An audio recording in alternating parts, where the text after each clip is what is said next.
hope that works. And if it does, I'm gonna save it. This page was saved to mobile bookmarks. Why? Why would it be mobile bookmarks? I'm on my computer.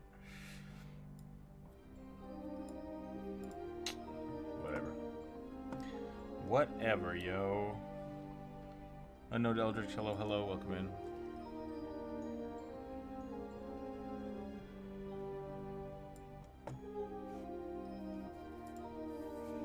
Try that for a little bit. Okay. Looks like Druid might be a little late, and that's alright. There's nothing wrong with that. Why is the music so loud? Oh my god. Yeah, is my computer turned up to like 1 billion?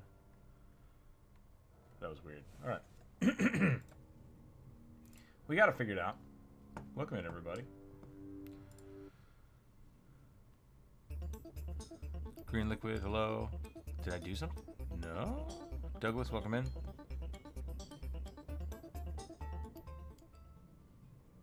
Let's turn this down a little bit. I have this turned down to like 5% and it's still super loud. There we go. Okay. Okay. That should work. That should work. All right. Welcome in, everybody. It is Wednesday. It is the viewer suggestion. We're going to warm up with some rugbies and then we're going to get into drawing some stuff. Hope everybody had a good week. Hope everybody's having a good time. Got my water, got my drink. I hope people can actually hear me today, because we screwed things up last week. But I think we're getting back into things actually functioning. So we'll see how that goes.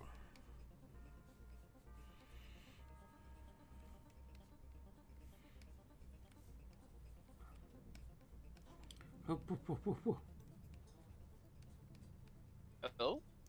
Corvus, welcome in. Hello, hello. Pretty good, you can hear me. Yeah. Can the people hear you? It looks like they can.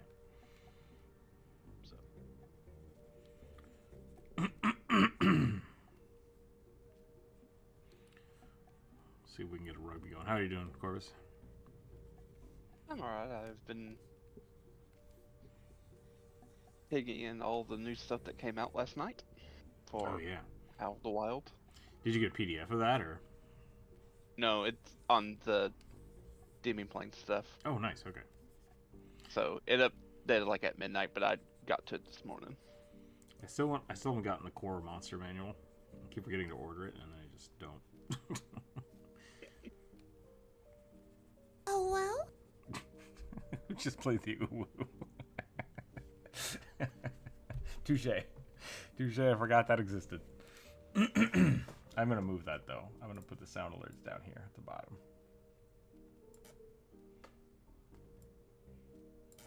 Did everybody hear that? I don't know if sound alerts is actually working. It looks like it should be.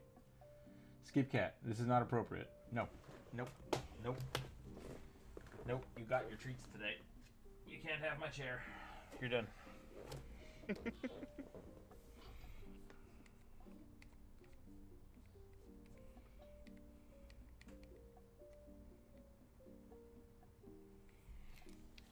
Worked on Twitch. Okay, good. That's good to hear.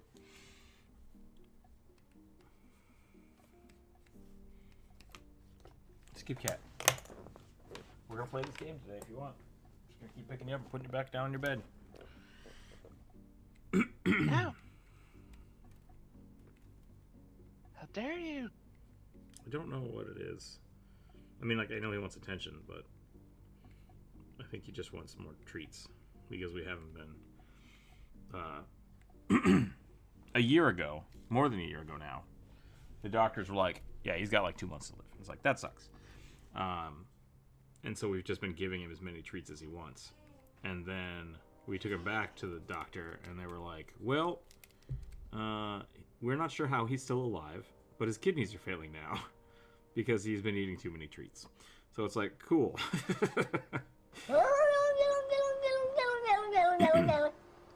So we're hoping if he stops eating the treats, his kidneys will not kill him. but who knows? Thank you for the cat yowling. No. I love that sound. It's so funny. Whoa, whoa, whoa. There's a new one that keeps popping up on my feed. Yep, that one. That one. I was like, I have to make something with that sound. The one I saw this morning was when the druid's shape changes and tries to aid the bard. Whoa! I think the first one I saw was when the tanks and healers in a raid all drop. Yeah. And the bar is just there. I've been there.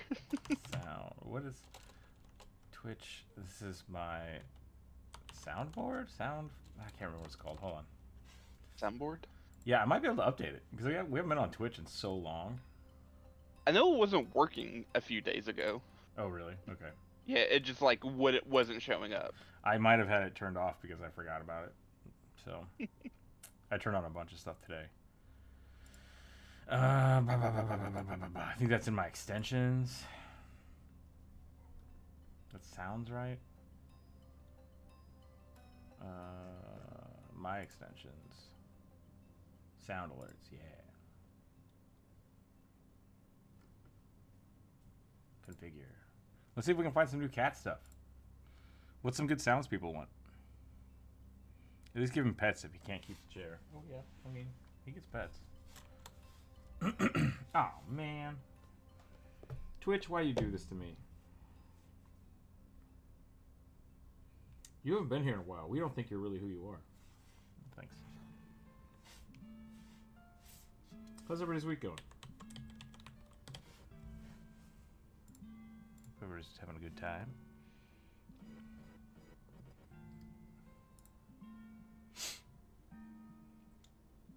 He's so many Beastmaster feats now. That's good though. Like that needed to happen. It's like there's like 4 feats for each like level you can get a class feat now. Except for your first level dedication feat. Or second level technically.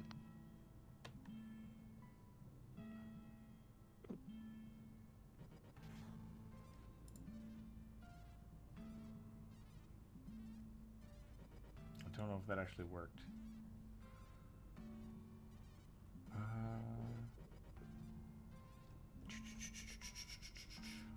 At level 10 you can have your companion get rend. Nice. Which is nice.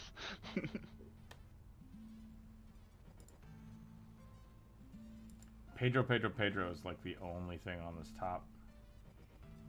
Capybara. Capybara. Do you not know that one? Did they do a capybara one? Is that what you're talking about? Hang on.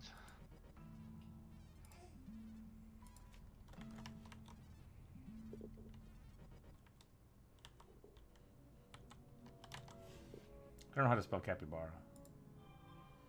Oh yeah, no, I know what you're talking about. All right, we'll add it. Okay. Apparently that's only up for bits because it's a video, I think. We can add some text to speech. That'd be fun. Okay, there. We're done. We're gonna close that. We're gonna leave that save. I forgot about channel points. Hey, they've expanded it. I can have more things for channel points. That's fun.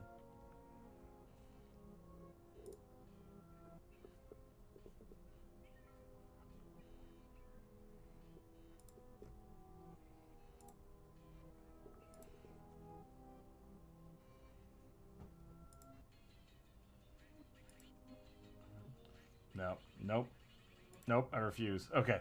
I think we're good. There, we've added some stuff. We'll play with that. Wait, did it add? Skip cat. Skip cat. Skip cat.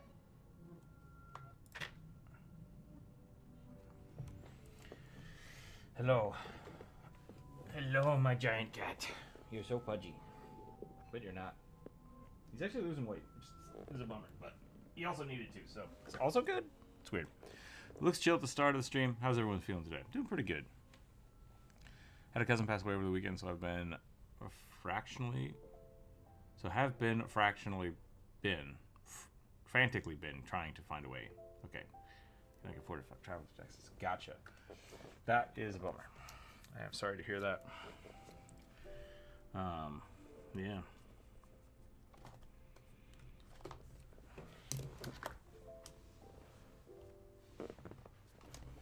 Skip Cat, we're not going to play this game much more.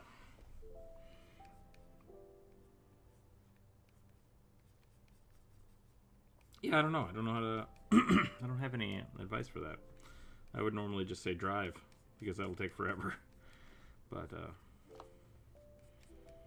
if you don't have a car, I'm not sure what to do about that. I've always had the, like... funerals are tough. But if you don't have the... I don't want to say wherewithal, that's not right. If you don't have the means to go to a funeral, I think the last thing that person would want would be you to like stress yourself out trying to go to the funeral. Especially for me, like I would hate to have that feeling of like my friends or family needing to strain themselves to try to be there for that, because funerals are for people, like they're not for the dead. So, yeah, I think people would understand that, and yeah. That being said, if you can do it, it's good. It's good to see people and talk about things like that. Let's do one more rugby before we get jumping in on this. Did those sound emotes show up on the soundboard? Let's see. People might have to restart it.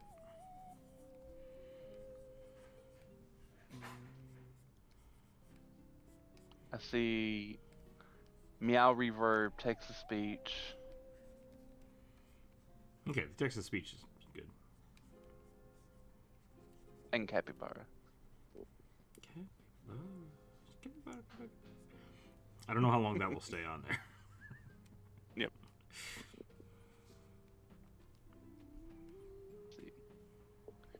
I was looking at the stuff you sent me earlier about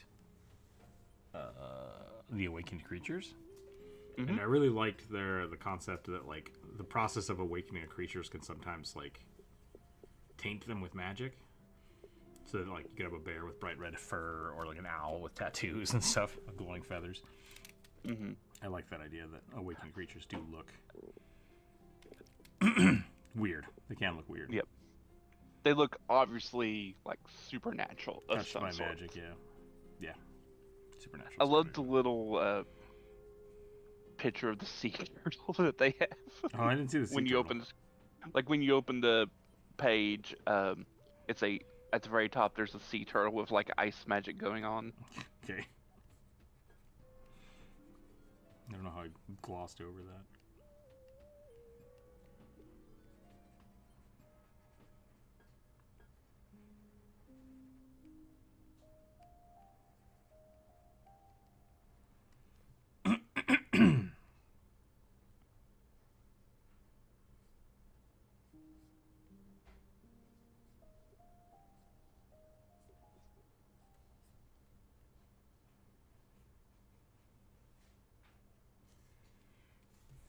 Okay, that's pretty awesome.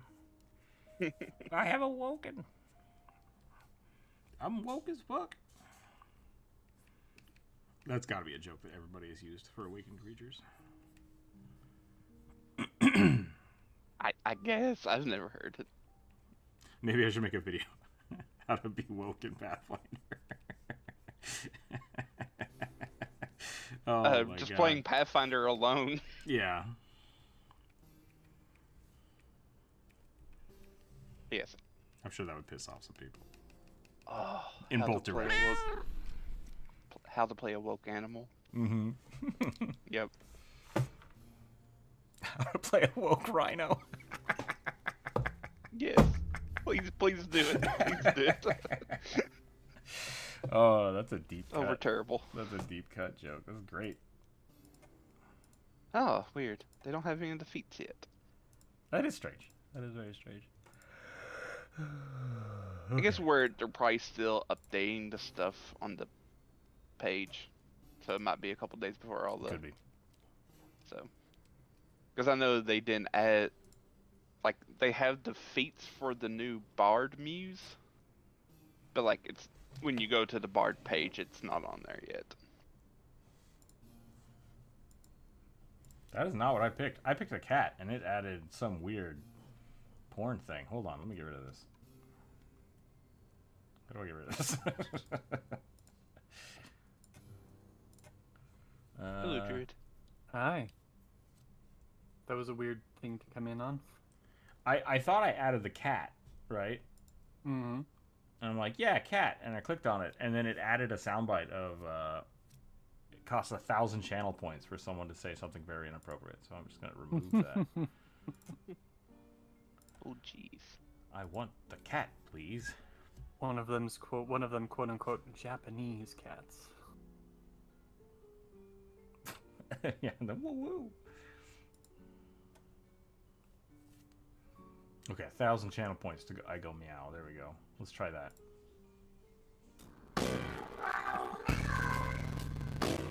Why is it slow mo? No. Remove. Oh God. But now it's just infinitely playing. Cool. Can you guys hear that, or is it broken?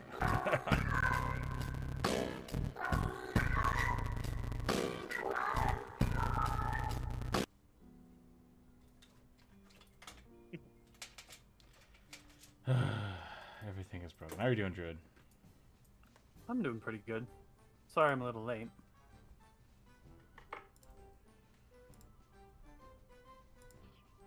A wizard is never late. He arrives precisely when he means to.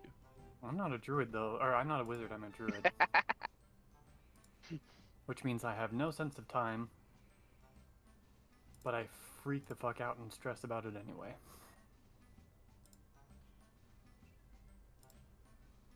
Okay. Now I have a hippogriff as a animal companion. Nice. A hippogriff or a hippogriff? Hippogriff. Hippo. Horse. Nice. The horse griffin. Okay.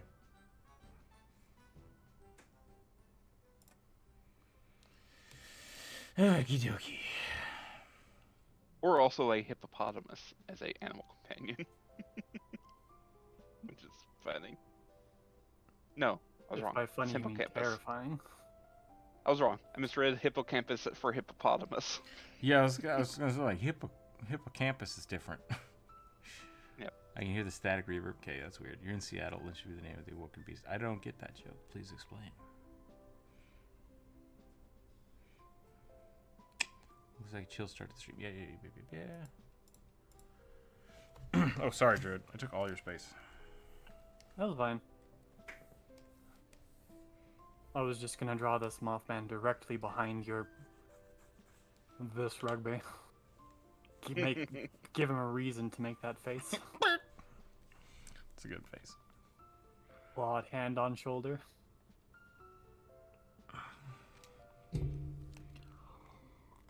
Flying squirrel companions.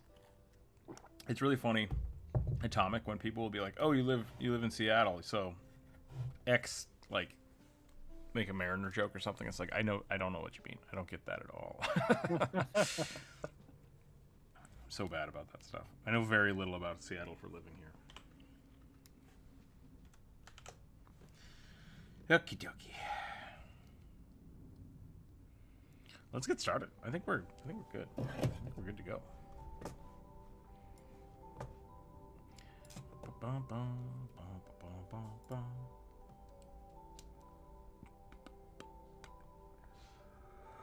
Okay, some of these are really good. Some of them I drew last week, and I don't know if they just didn't get removed or if people resubmitted them, but I drew them. So if you've not seen your stuff,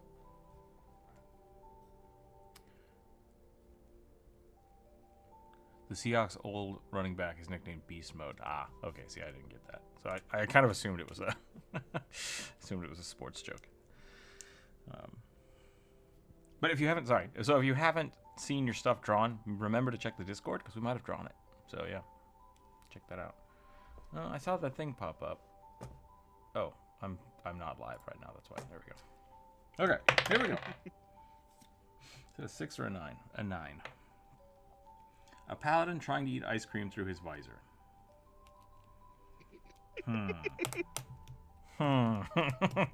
Well, screw you too.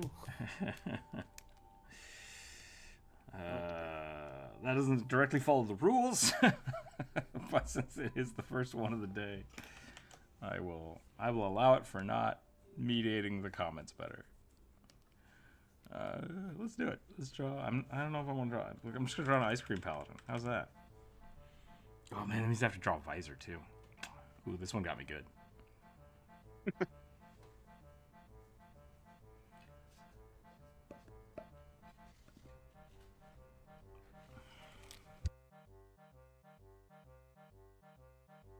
That seems excessive to give out as a animal companion. Say that again. You can have a young rock as a animal companion. Nice. It's huge.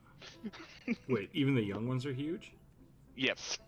Well, Because how big is a normal rock then? Gargantuan? I believe they're gargantuan. Yeah. Ubis. I believe they're +3. Hang on. Let's see. Yeah. Rocks and Tui are gargantuan. That's awesome. I'm pretty sure they were in 1E too. I mean, they're kind of like the original giant bird thing, right? Like, Yeah. I always thought it was funny because, like, in Legend of Zelda, you get the rock feather. I'm like, why are rocks so strong? It's like, because they're fucking huge. Like, They're giant, super magical, hyper intelligent birds of prey. yeah. Yep. What do you eat? I don't know. Elephants. Elephants? Mammoths?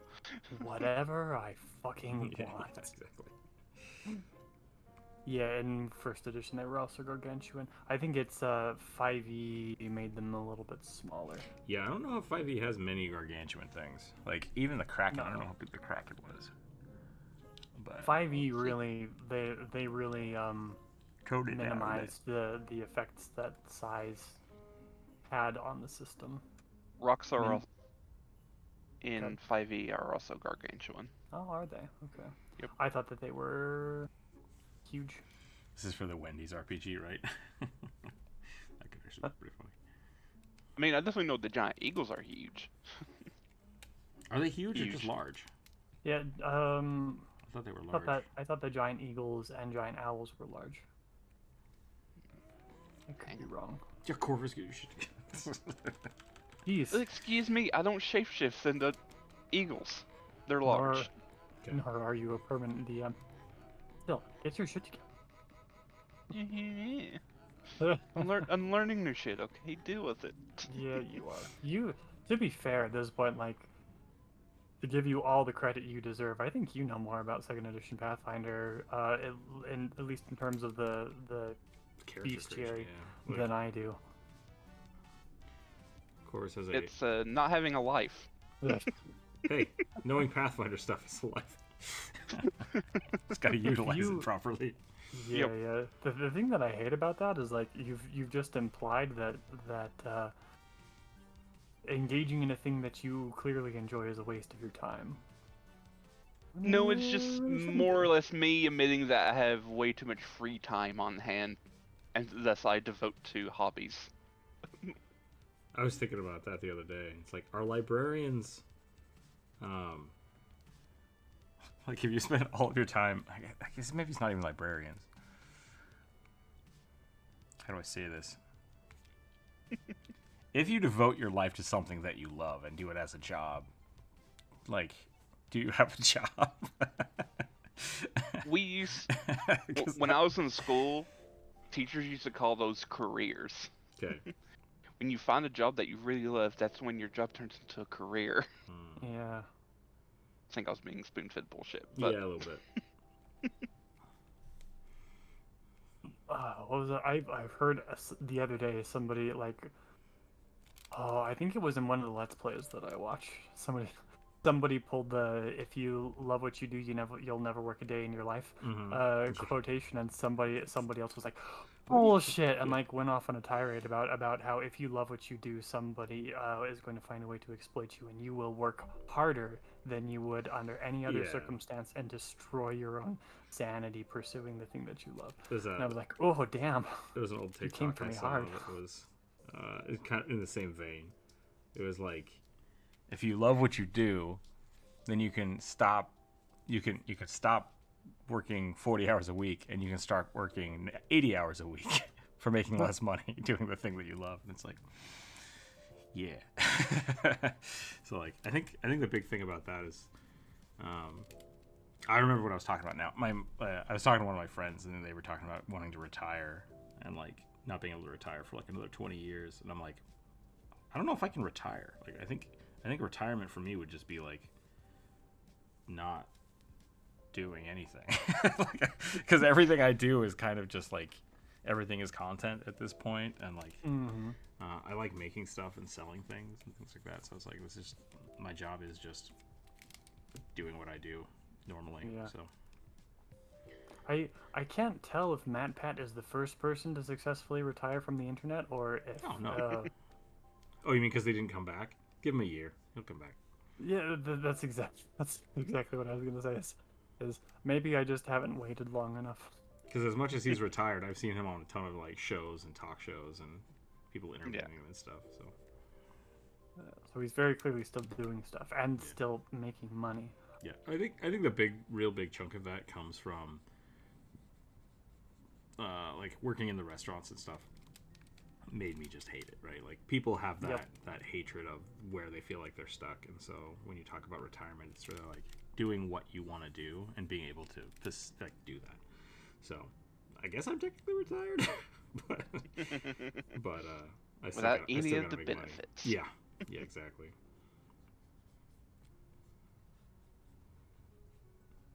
We started a college fund, and so now the kid has more retirement savings than I do. It's like, that's not good. We'll figure it out. That's not fair. It's good for him.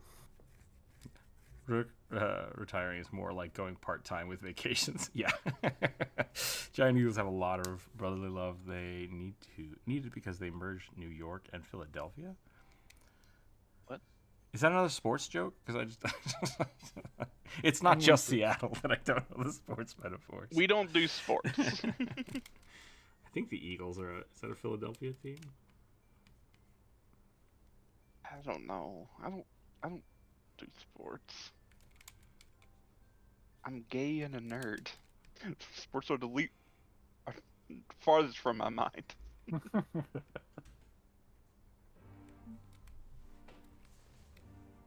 Oh, I'm struggling with this. Visors are hard for me. When they are like old school visors. Like, I only know how to do sci-fi visors. So Jared, this is for you, by the way. Because the real visors just, I don't know what they look like. That's pretty creepy. Is this the new Sea Hag?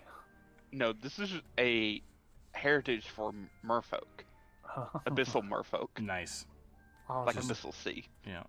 Got the marble and stuff. Yep. That's pretty cool. The bioluminescence, the marble, the Screech horrifying giant mouth with the weirdly long, non-functional, super sharp teeth. Yep.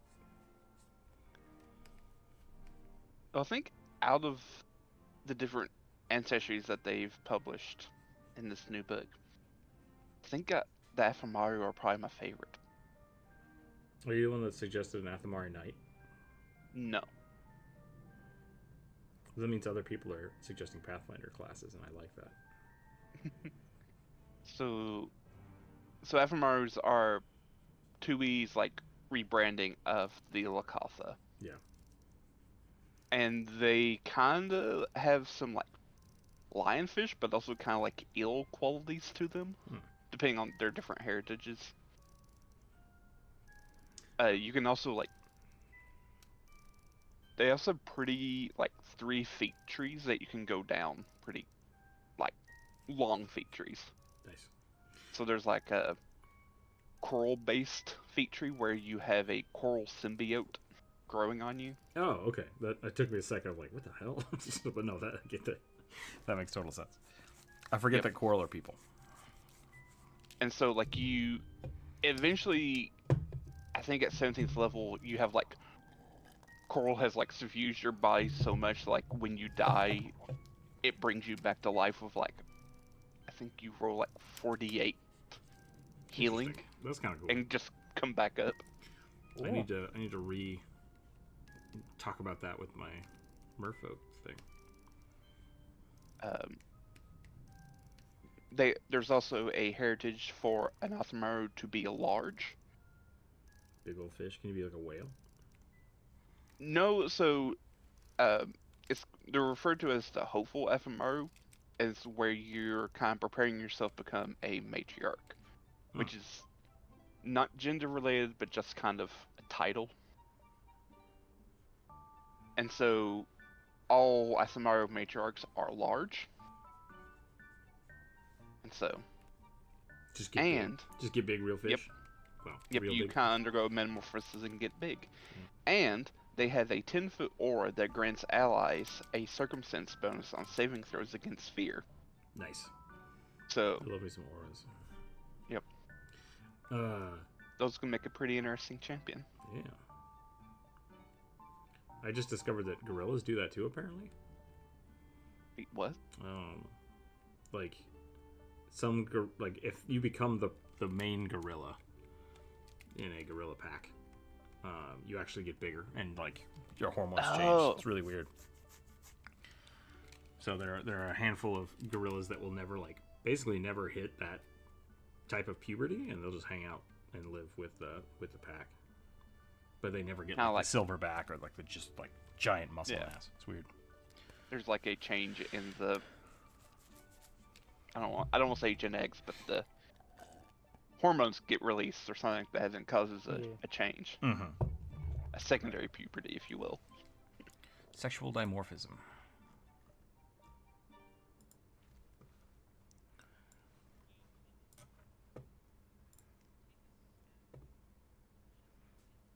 Also, I thought I was gonna love the Cirki. I like them. They're the bug people. But because they're rare, they don't have a lot of feats. Yeah. That So does seem to be the problem. Like, they get cool feats. More, I think another reason why they don't have as many feats is they get their evolutions based on their heritage. And so, you can become, like, a cicada Cirki. Wait, a cicada turkey? Did you say turkey? No. Cirki. Okay. Like S-U-R-K-I. Cirki.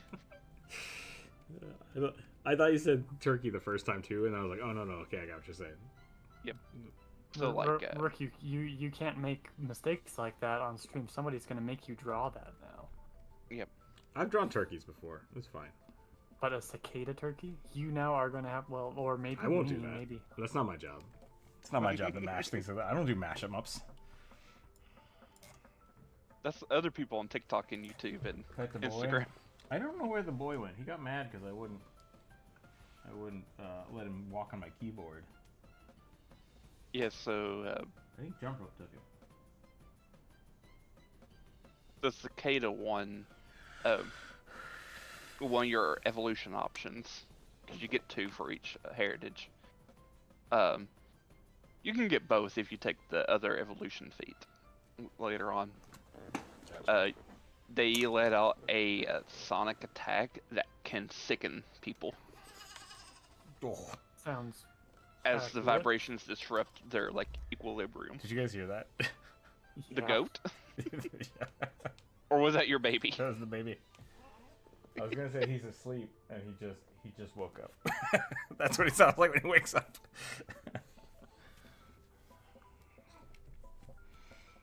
Yeah, if someone suggests a cicada turkey, I will just ignore it. Don't waste your vote. You can also become a lightning bug that shoots out a laser beam. That's pretty cool. That is very cool. I assume it's a like a spell-like ability or a focus spell you can get. It's just an action. Just an It's action. yep. I think it's. Hang on. Apparently, there's no limit on it. It's a single action. I was gonna say it's probably like a focus cantrip. So a pair of your arms can morph into, as they describe, lenses to focus your light into a searing beam. Oh Jesus! It's like kaiju So level it's- weird shit. Yeah, seriously. So it's not I mean, even a spell-like ability? No. And you It's fire not non-magical. I mean, it is magical. Okay. It's not like you get an innate spell or anything. It's just a It's an ability. magical just biological magical. function. Well, like abilities, yeah. You know what happened? What happened? And you fire a beam of that does 5d4 fire damage to all creatures in a 30-foot line on a basic reflex save. Baby was raptor like 3 weeks ago. Yep. We've gone from raptor to goat. And we've passed through a couple of other genus and species along the way.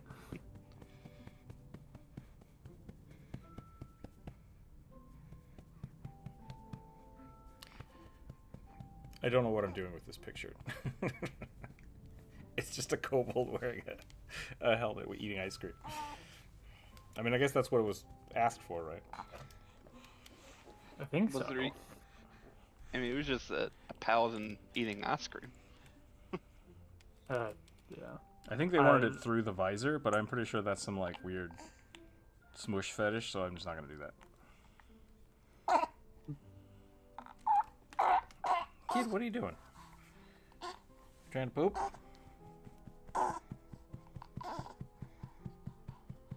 It's morning constitutional. Yep. He's still asleep. Completely asleep. All of this is sleeping. Also, because of the FMR, I found out what tiny eels are referred to as elver. Instead of fry, they're called elvers. Oh, elvers. Gotcha.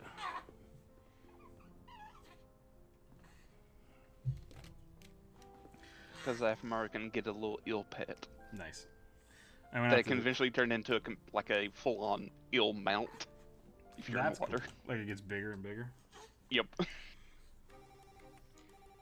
I went to get sushi the other day and got some eel sushi. One of my friends was like, "That's disgusting." I'm like, "No, it's delicious."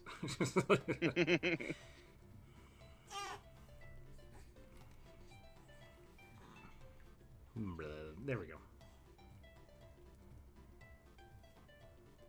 I assume it was cooked, right? Yeah.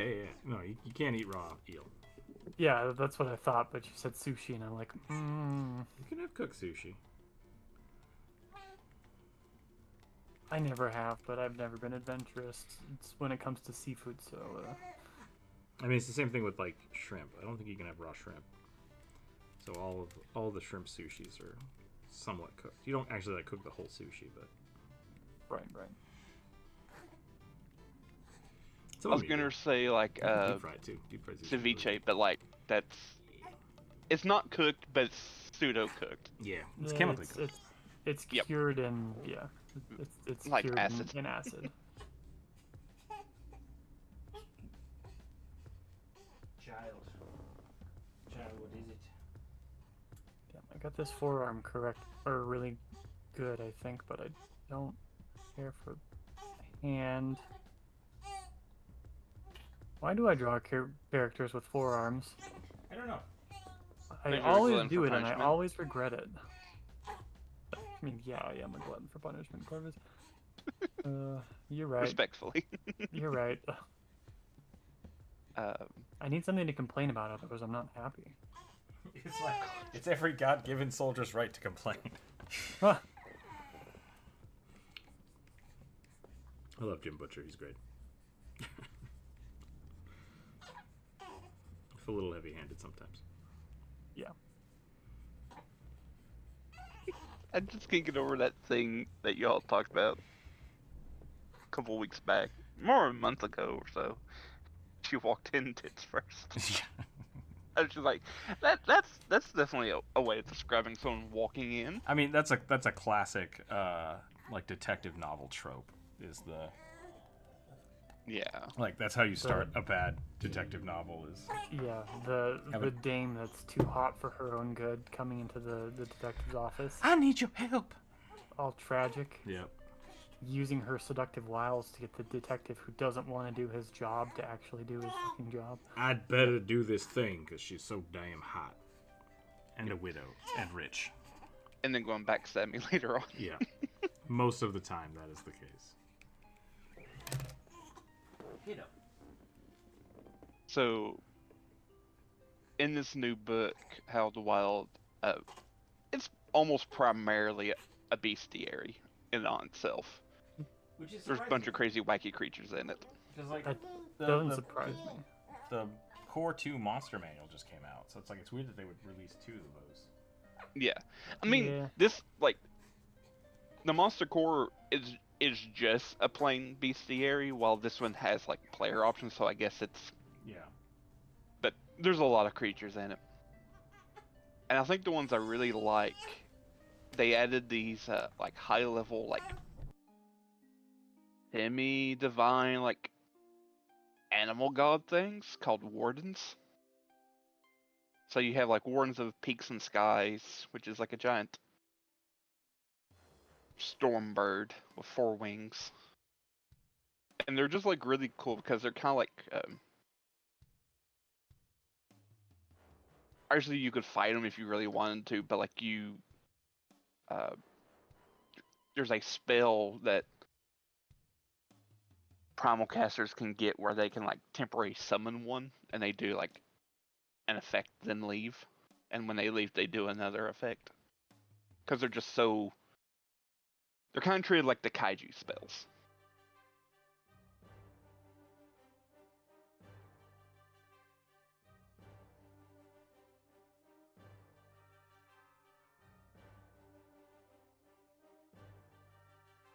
And I feel like I just scared everyone away. Well, you didn't know. Sorry. I'm struggling drawing a hand. Keep making the top part of the fingers way too long.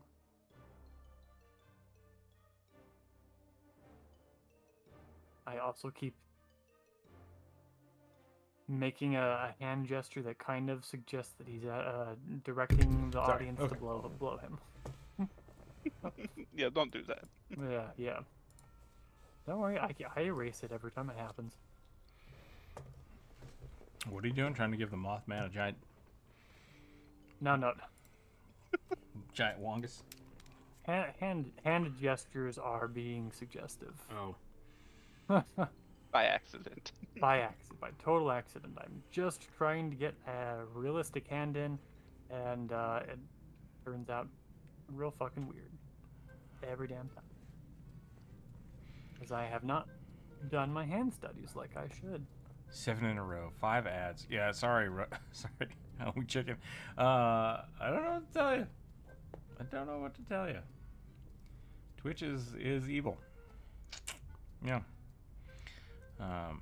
Music is very ominous. Mothman. Elvin Hair, welcome in. The most interesting thing I've eaten was the Japanese octopus balls. Takoyaki, yeah. It was not that bad. Yeah, I've decided not to eat octopus. I'm on the fence about squid. I might eat squid. Squid are less intelligent, and they're assholes, and they breed like ants. Yeah. So I don't care about squid. Yeah. Squid are like a staple food source for a lot of the ocean, and we've kind of been killing off all the big things that eat them, so I'm a little worried about it. Yeah. We just need to like stop going after the big ones and go after all the squids. Yep. Bounce it out. Get a little more competition going for those whales, so they'll stop attacking the boats. Yep. Or direct them at certain boats. I need to resub again, but my Prime isn't free for another like 20 days. Yeah, no problem, Homie Chicken. I mean, just hang out on YouTube or hang out in the Discord. You don't have to worry about ads. Bad experience with mind flayers, so not eat octopus. Got it. Yeah.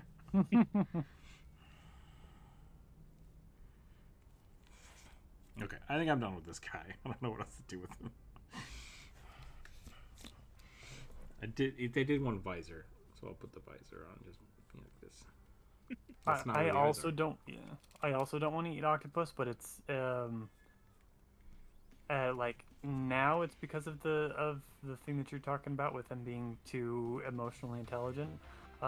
When I first was like, I don't want to eat octopus, it's because I watched an Anthony Bourdain special where he went to Korea and he was taken to a wharf basically to try a local delicacy, which was octopus tentacle, just like it was super fresh, chopped up like the octopus had been dead less than Keep going. less than 30 seconds. And part of the delicacy is that the octopus is supposed to be fresh enough that you can feel it trying to climb back up your throat. Yeah. I've seen that. That's gross. People have choked and died on that. Yeah. Yep. I don't like it. No, I don't know. I think the thing with octopus for me is like, so I watched a like an inside business or whatever video about people trying to actually farm octopus, and part of the reason they can't farm octopus is because octopus are like solitary creatures, and they're really hard to actually like sustainably farm. But the problem is that people do want to eat them, and so the only way to really protect them is to find a way to sustainably farm them. And it's like, I'm okay with that. I'm okay with farming creatures for that purpose, to like leave the ecosystem alone. I think that's healthier than, mass farming natural reserves. Yeah. But I don't think I'm gonna eat them. Too weird. I like Yeah. calamari, Yep. Like I said, as long as squid. it's deep fried. Mm-hmm. Yeah, that's good.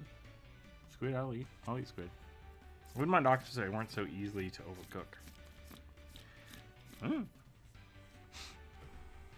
Alright, what did I roll? I rolled a 16. Male, cyberpunk, sorcerer, capybara. Capybara. Yep. I promise it's not me. It's Corvus week in the suggestions today. And my suggestion is probably the least Corvus of my suggestions. I didn't see what it was, so maybe that's probably it. That's probably why.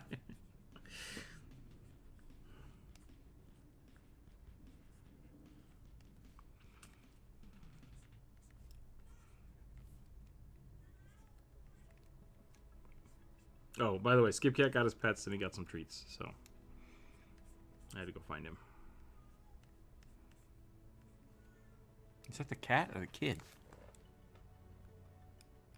You never know. Yeah, I don't hear it. Little rodent time. Yeah, I mean that is basically. Apparently it's rubbery. capybara. Yeah.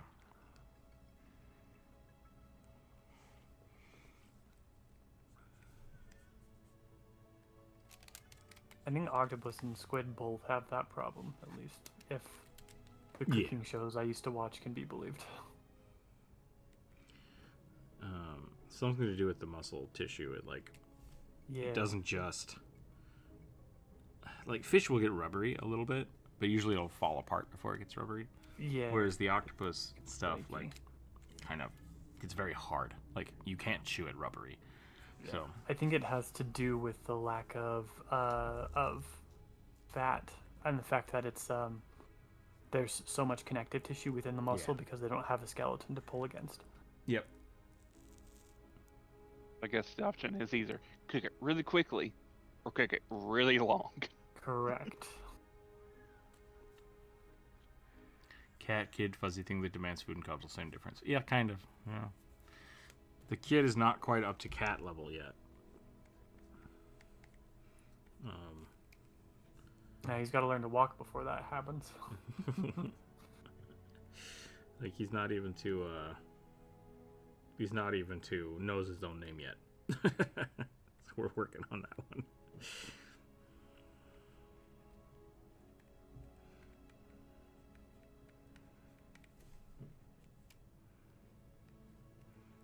give him the big collar.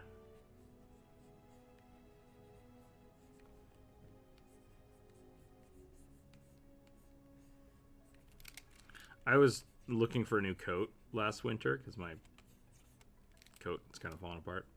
It's like 10 years old. Longer than that now, actually.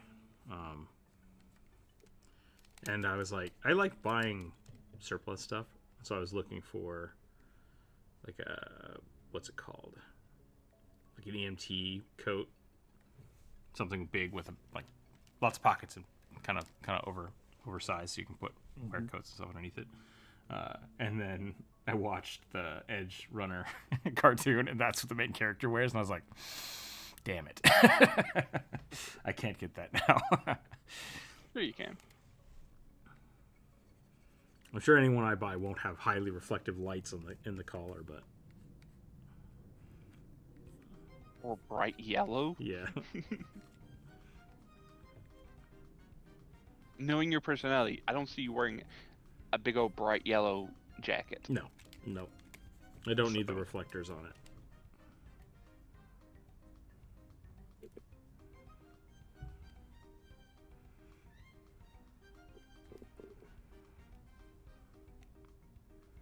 Should we give him the big old robotic arms? What was the class on this? Cyberpunk? Sorcerer. Okay, so maybe we don't need the big old robotic arm. Robotic capybara arms. We could still do like Slim. Magical cybernetics.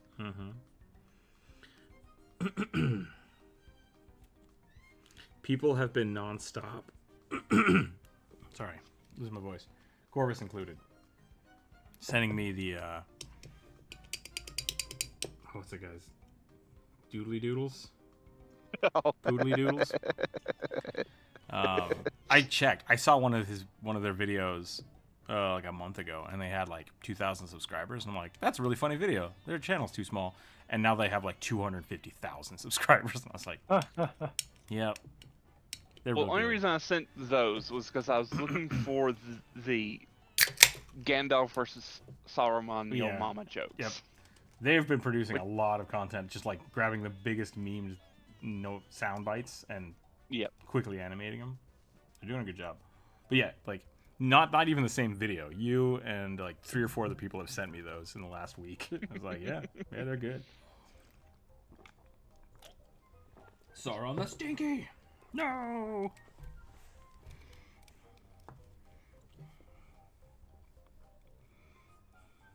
Your mother was so nasty, disgusting.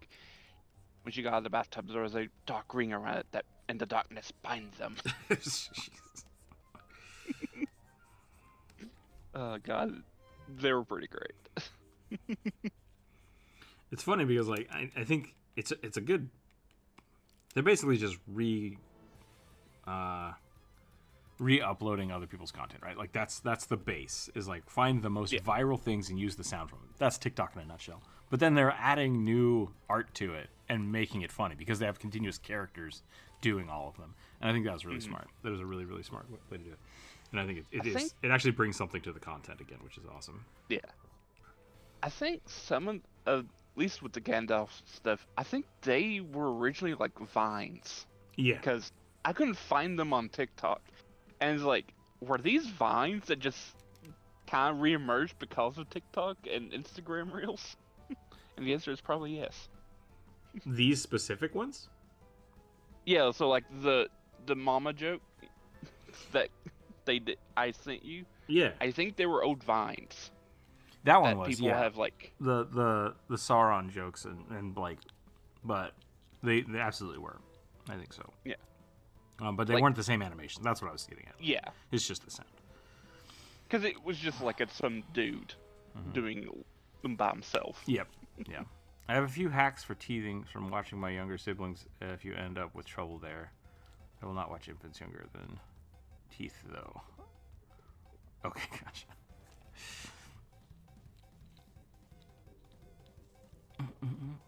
Yeah, we haven't gotten there yet either.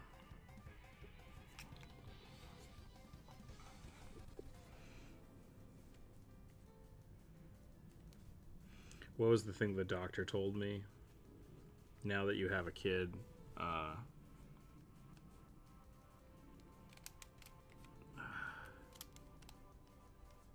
raising kids is like, what the hell was it? Essentially, it was raising kids is like oh, what the fuck? I'm gonna get a lot of people's opinions. Is what he was saying. He's basically like, everybody's gonna tell you their own way of how to do things. You don't have to listen to any of them. And I was like, great, thanks. But I've had a lot of people give me some good advice so far. So far it's been pretty good. I don't think I've gotten any like bad advice yet. Yet.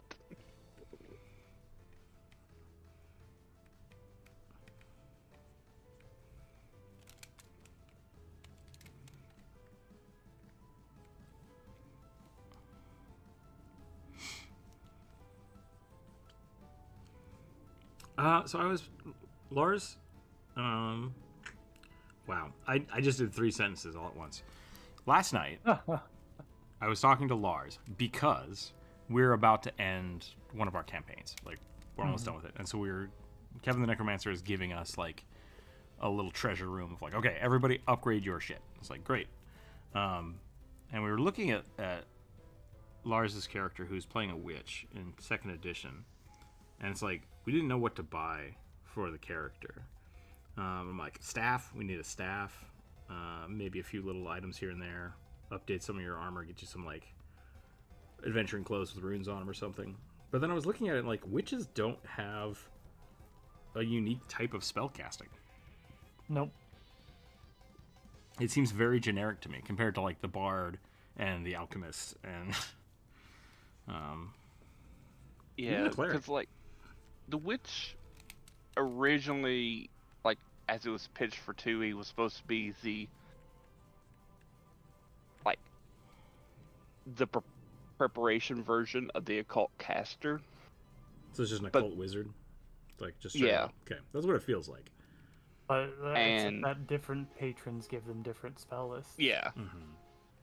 So, like, most of the patrons do give the occult spell list, but there's now 4 primal options. There's 1 arcane, 1 divine.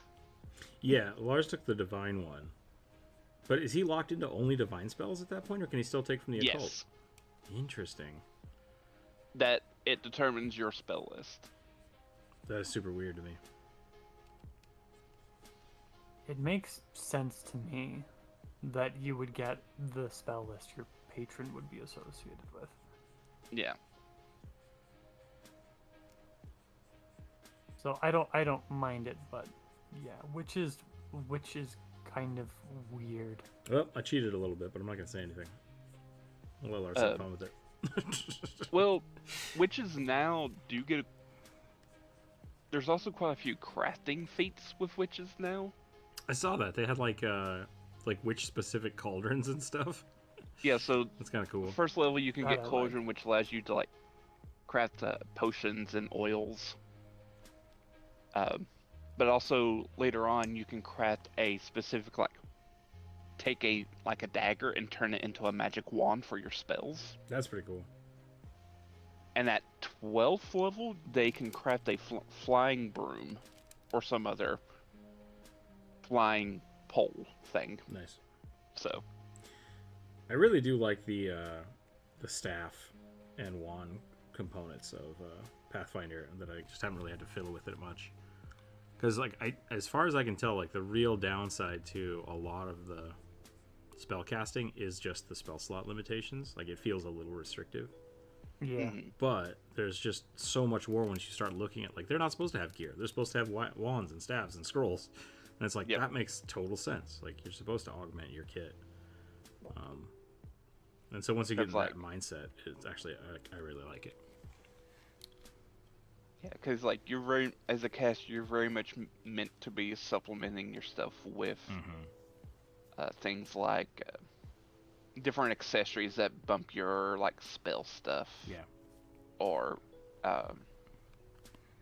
Jump Rope found the Shadow Signet, which is a really cool ring. That basically, if you do a bolt attack that would attack AC, you can instead decide if you're wearing the ring. You can decide to attack Fortitude, Reflex, or Will save. You get to choose. You're like Will save, and then I like that as an idea. So instead of having to like point and aim, you're just like pew. I think that should be a spell. That should be a mechanic for, like a warlock, like a meta magic, or like a meta magic feat. Yeah, especially for like charisma casters, because you're just like you're just trying to dominate someone with your spell. It's like I'm gonna cast Magic Bolt with my brain, and it's like oh god. So yeah, if Rook plays a warlock, will the patron determine his spell list? Will the Patreon?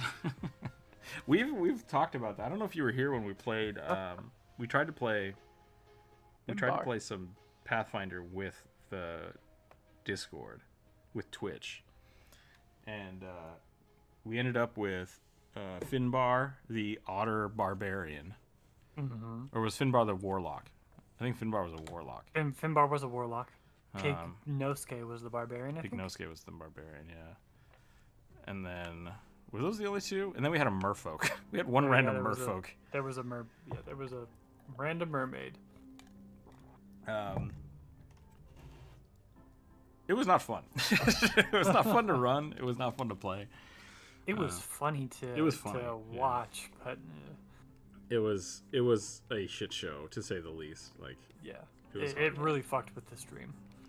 It was so disruptive. I wouldn't mind doing something like that again, but just trying to I'd have to figure out a better way to do it. Yeah. I'm ready to roll my first prompt, by the way. Hit me. What dice do I roll? Roll a d20. D20. Okay. 16. Male owlin with blue eyes who looks like a magician with a magician's hat. Okay.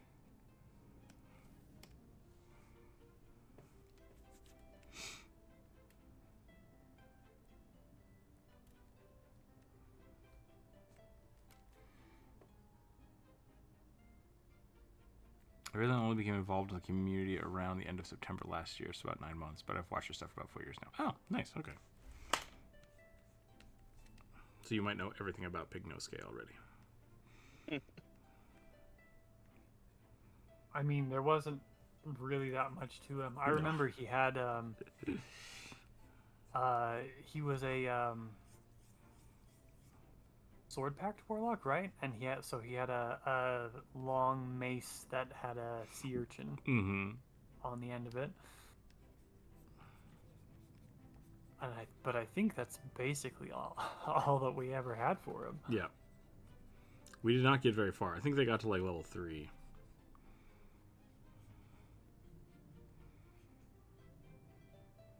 At one point we were doing channel points, redemptions, and super chat stuff for giving them potions. It was a really fun idea, but really what I should have been doing was just playing Clash of Clans or whatever the hell everybody else was playing at the time on Twitch. It's just stream battle or whatever the hell it's called. Yeah, I know they ran that thing on whenever D&D Beyond did live streams. I think that's the integration was the thing that was really hurting me, because every time somebody did something like that, I had to go and change character sheets, and then I had to move stuff on the. It didn't work. It just didn't work. I got nothing done. You get nothing. Yep.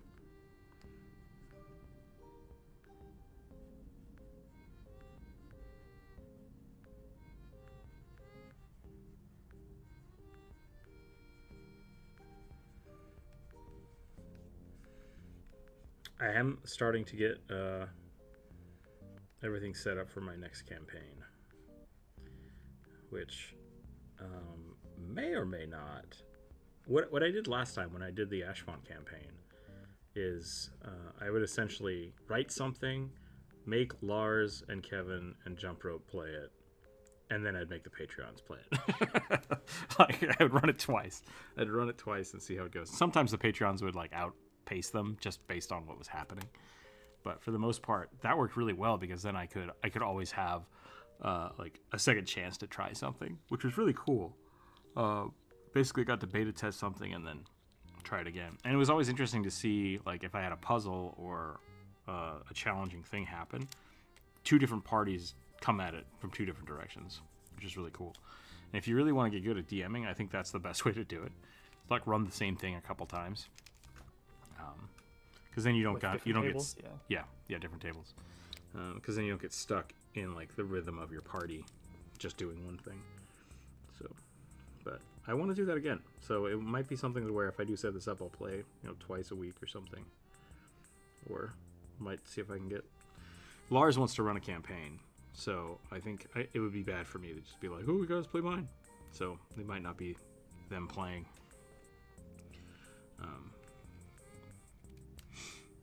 But yeah. Well, as much as I'm enjoying my time back in the GM chair, I would love to play. Yeah. And I don't get a chance to play characters very often. No, I didn't want to step on your toes, so if it has to become a Saturday thing, we can do that too. I don't. I mean, sorry, I said that the wrong way. I'm okay with that happening. I just didn't want to be like, oh, I want to DM. I didn't want to steal your thunder. I don't intend to give up that seat for a little bit actually, because I've got a direction we're going now. Good. As opposed to when it was like just Monster of the Week stuff, it felt like I was just like setting up one shots over and over and over again, and it felt like I wasn't doing anything meaningful. Mm-hmm. And so I was starting to get burnt out on that. See, I think the Ashfont campaign was successful in that aspect, because it was essentially set up that way, of kind of like, I think of Sliders. If you guys remember Sliders, the show. Yep. Where it's just like, unfortunately, the party just keeps going, and then it's a new thing every week, which is very Monster of the Week, but like there was a subplot of continuation, Yeah. And I think we kind of had that for some of the campaigns, but you're right, it did feel a lot more disjointed because of how many characters we had. I didn't realize how kind of disruptive that would be. I didn't either, but like I don't think I would go back and unmake that decision, because we were like the point of us doing this campaign specifically was to learn how to actually play second edition, because it was like complicated, and it's pretty obvious that if you want to learn how to play a second edition, you actually have to sit down and play a second edition, and then just learn the rules as they come up at the table. Mm-hmm. We when I ran did I run Ashfont with them? I don't think I did. Maybe I did.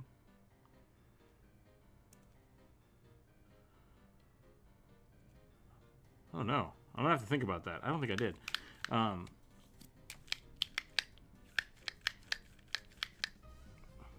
I tried to get someone into Pathfinder and D&D. I did. He was there. Okay. But the problem I had when I was running with them, because I'm like, I want you to make 2 or 3 characters and try them out so you can try a whole bunch of different things and see what you like. And in both situations, they made a cleric who wanted to be a bard and like kept trying to play as a bard. And then now this time when they're playing Pathfinder, like, try the swashbuckler out. Like, the swashbuckler sounds great. I'm like, really cool. Let's do it. And then they tried to build a bard again. I'm like, I really think you need to play a bard. Like, you keep grabbing these other things, and I think you want to be a bard. So hopefully I can convince them to try the bard out. Yeah, I think especially when you're getting into D&D, trying a couple different things can be really, really helpful. But when you jump into a long campaign, it's really hard to do that. It's really hard to find a spot to like swap out. Okay, let's make this a sorcerer real quick. Man, if you were a cyberpunk sorcerer, I mean, I kind of want to give them like glowing tattoos. Like, why not, right? Oh yeah, totally. Maybe like a little projector on the nose.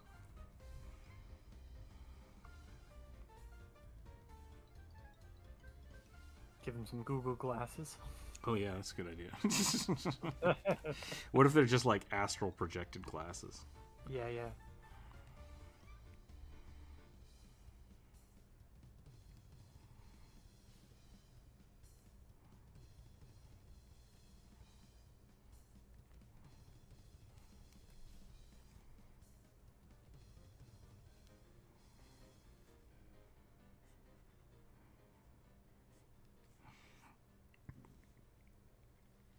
Why are Allens so gosh darn cute? Their eyes are too big. It wasn't until I had a kid that I realized why kids are cute. Like, proportionally, I knew that, like, children have different proportions than, like, adults, right? Yeah. And somebody sent me an AI generated, like, kid in flannel shirt as this is what your kid's gonna look like. So the kid had a beard. It was a baby face with a beard and then just a man body, and I'm like, that is the weirdest looking thing I've ever seen. But something I've noticed now, only now, I'm done with this guy, so I'm gonna move on here. About the proportionality of babies is baby head, right? Baby body, baby arm. Babies cannot touch above their heads. Nope. Their heads are too big. And I'm just like, oh my god. And then it's the same thing, like baby feet. Like they're tiny goblins. They're tiny goblins, and it's great. They are. As almost everyone on Twitch, YouTube chat was pretty quiet today. I think we only have like 3 or 4 people in chat. Yeah, we have like 4 people in chat.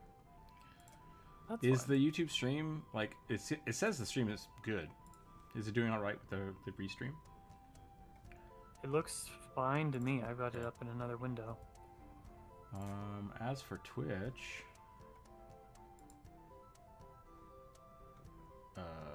what is happening? Why can't I see the Twitch chat?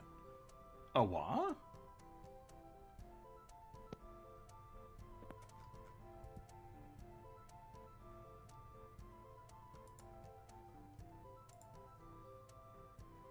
I would like to see my stream, please. Add panel. You're being unreasonable. Yeah, right.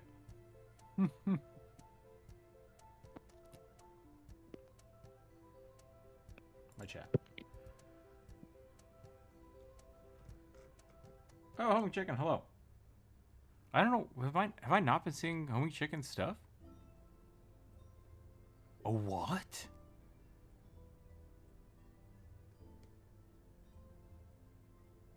For some reason, it just didn't show me any of Homing Chicken stuff until now. Very weird. Oh, I need to reset.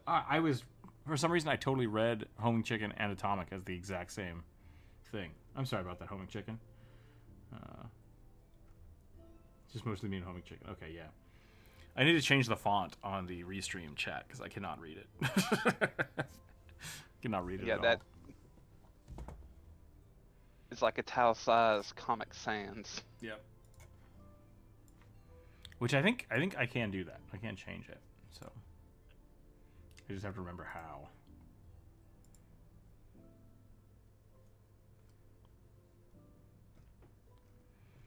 I know I'm using some kind of weird thing to do that, so I'll have to check. Either way. Sorry for doing your pseudo scuff. No, that was it. Babies are tiny rugbies, yeah. Got a big head and little arms, exactly.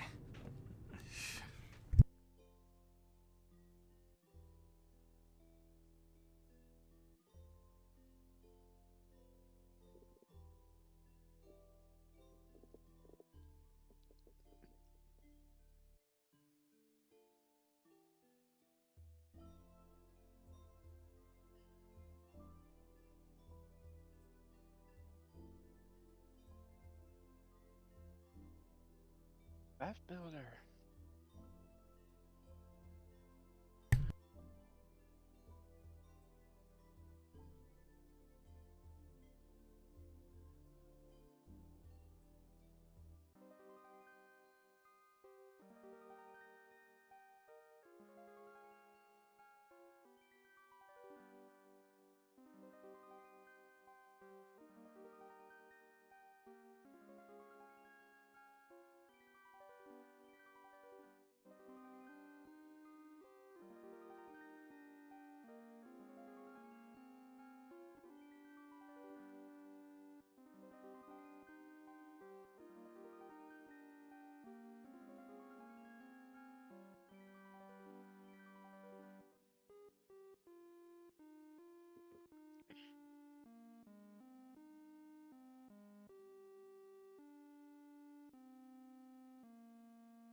Discord chat be faster than Twitch as in multitasking? Yeah, 100%.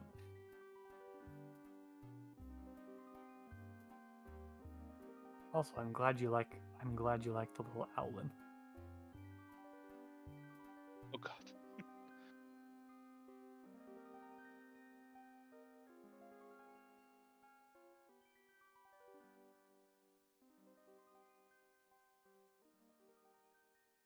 That one would make a great mesmerist and 1A Pathfinder.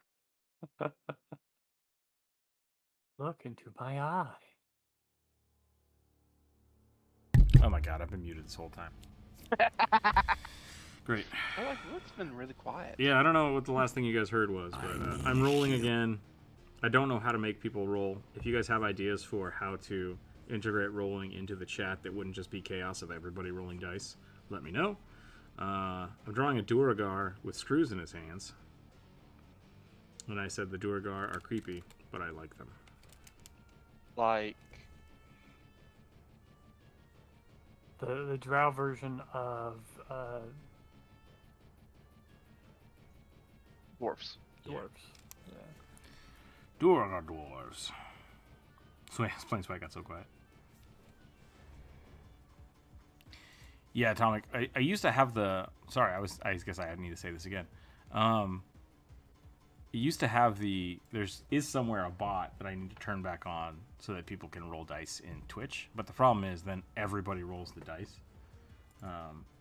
and it doesn't matter at that point. Like if everybody's rolling dice and I'm picking one anyways, it doesn't actually empower the chat at all. So. I'm not sure. Whoever donates the most bits gets to roll the first character. Make it a channel redemption? Yeah. I guess. I don't like this song. It's too epic. Too epic. It's too epic. That's a musical. Too epic is a musical? Oh, epic is a musical. Gotcha. It's a musical version of the Odyssey. And I guess a bit of the Iliad. Oh, the epic. Okay, the epic of. Got it. The epic of Homer.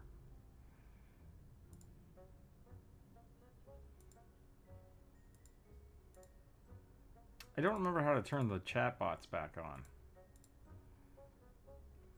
Is this Streamlabs? Do I have to go to Streamlabs and reactivate it?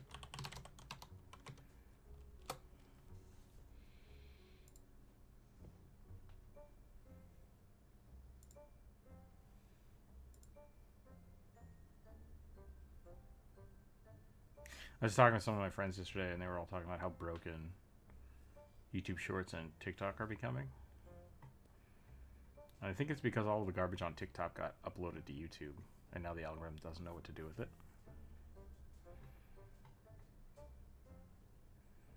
Yeah, I can see that.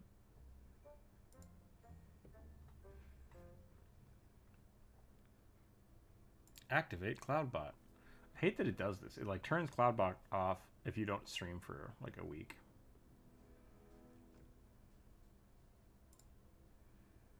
Okay. Choose your protection levels. Minimum? Let's try that. Upgrade to Ultra. No, thank you. I'm good. Okay, try the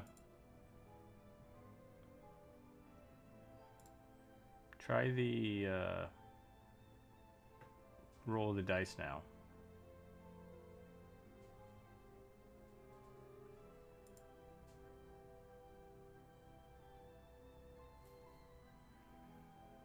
Nope.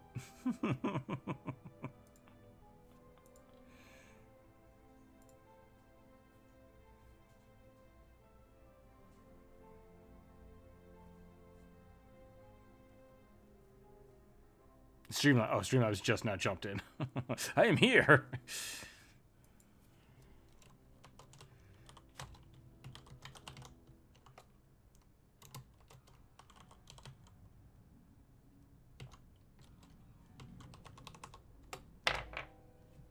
Roll the D1000 doesn't work. Yeah, all right. There you go. People can roll dice now for whatever reason. If you guys, what's the World of Warcraft thing called? When people like gamble, gamble with dice, Doom dice or something.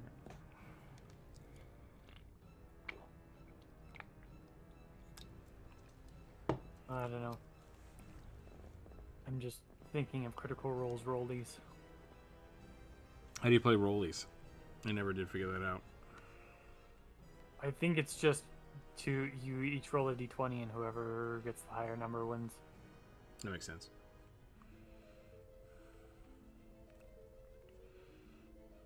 That's essentially what the Warcraft thing is, except it's the other way around. The lower number wins? Yeah, you bet 100 gold, right? Uh-huh. And then someone rolls. You say you're doing like, well, roll 1 to 100. Roll a d100, right? And then whatever you roll like a 50. And then I think they roll 1 to 50. And it's you just keep going until somebody rolls 1. Whoever rolls a 1 first loses. Interesting. It's really weird. I might have that wrong. I have not. I've never actually done it myself, but I've watched people play it, and it gets very heated. I'm not surprised.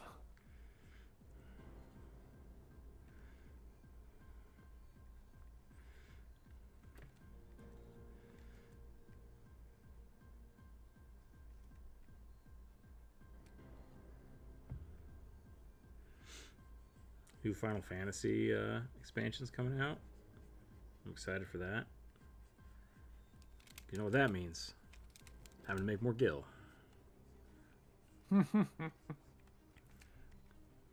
Go back to producing items and selling them. Mm-hmm.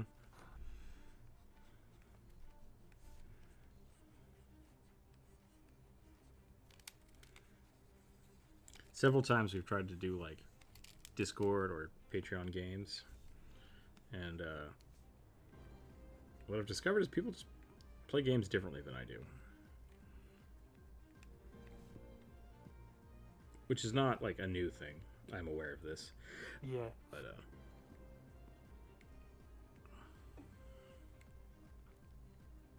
I wouldn't mind starting like a game series. I wouldn't know how to do that though. Godbot is like an annoying mother who is constantly reminding you that your protection every time you chat is in the way. Go out on a date, yeah. That's a good thing to do though. Like, Yep. remind your friends that every time they go out on a date, just remind them.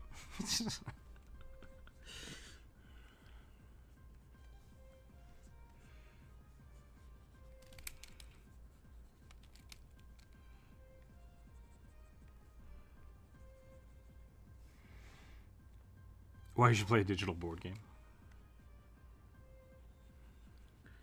I might have to make one of those coming up. I still think Atomic, you're not quite on point for the the why you should play.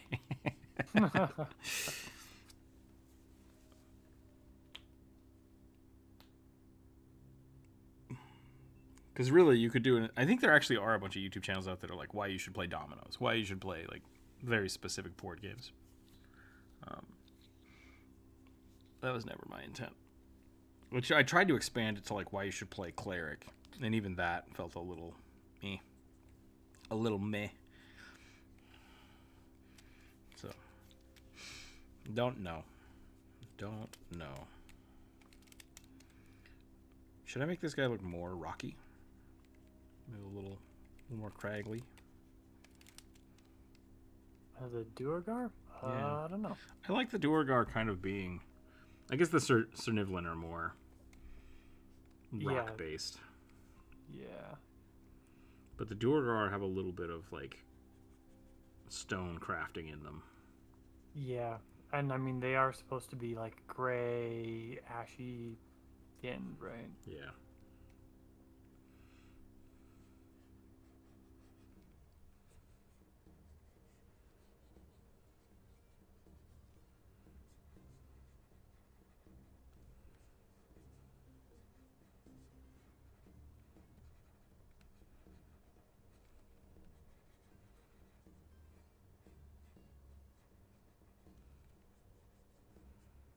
Don't think this Alan is reading Magician enough.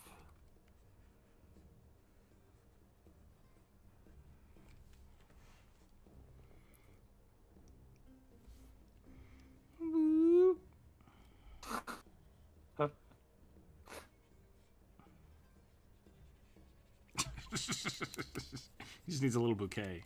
I just like a commentary on Bouquet's stuff. not- That's fair, thank you. Yeah. Bouquet is not a bad idea. Actually. Infinite hankies, yeah, just like vomiting up.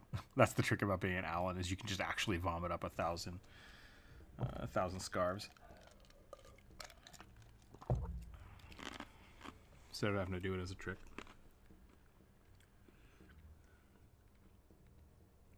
Watch as I swallow this rat whole. Ta-da!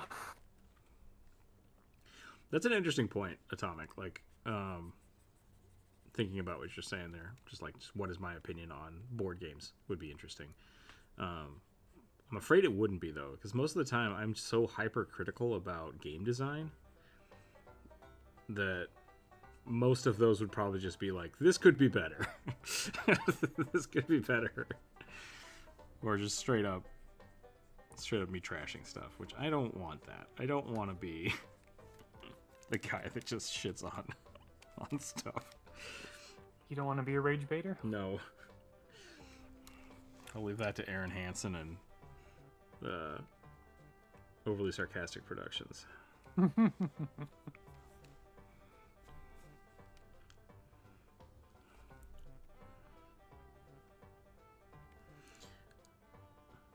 I don't really think of OSP as being rage bait.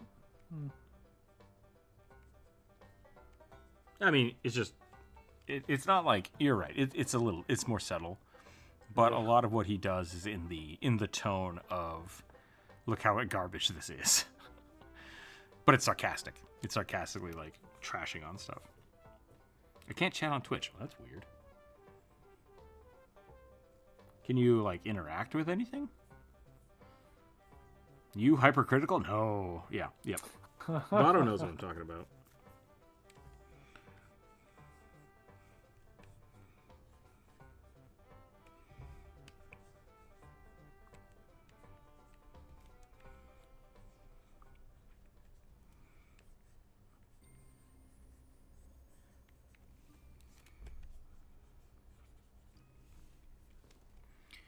Criticism and commentary aren't always the same thing.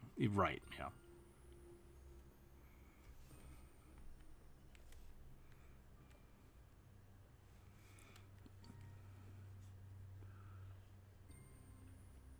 It's a reason we have an art share and a critique. Work in progress, Yeah. art and critique, yeah. Because those are very separate things. If you just want me to tell you how cool your art is, that's a thing. If you actually want me to critique it, I need permission to do that. Because critique is not... critique shouldn't really be...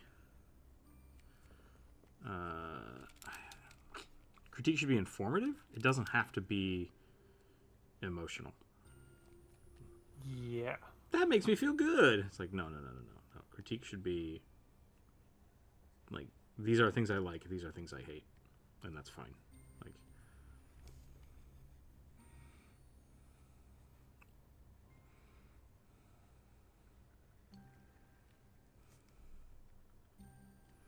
Okay, screws in the knuckles, right? Like, that's what this was supposed to be. Yeah. But they don't have, like, stone fists, right? Do they? I gotta look up the Duergar again. Hold on.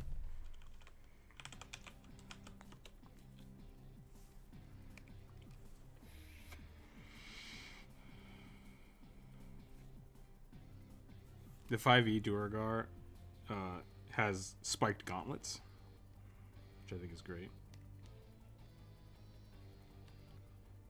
Man, the farther you go back in time, the Duergar just look weirder and weirder. That does not actually surprise me. Whoever they got to do the art for 4E, like, is a good artist. Their choices are weird. Their choices are very strange.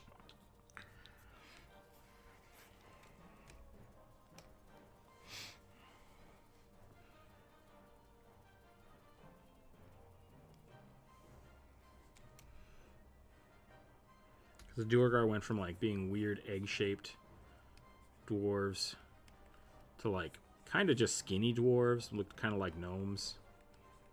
Both bald. And then 4th edition, they were like, what about spiked mohawks?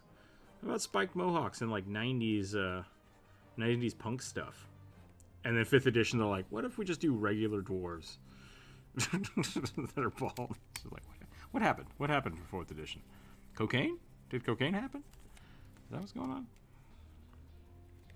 It was the 90s. Their program failed. It's not a bad guess. Was 4th edition the, like late 90s, early 2000s? I think so. But again, I didn't play it, so maybe... Hello? Hello? Okay, I've been trying to talk for a couple minutes now. Oh, no. Yeah. I'm sorry. Okay, there's a reason for the 4th edition Duergar to be the way they are. Okay. Like, game-wise.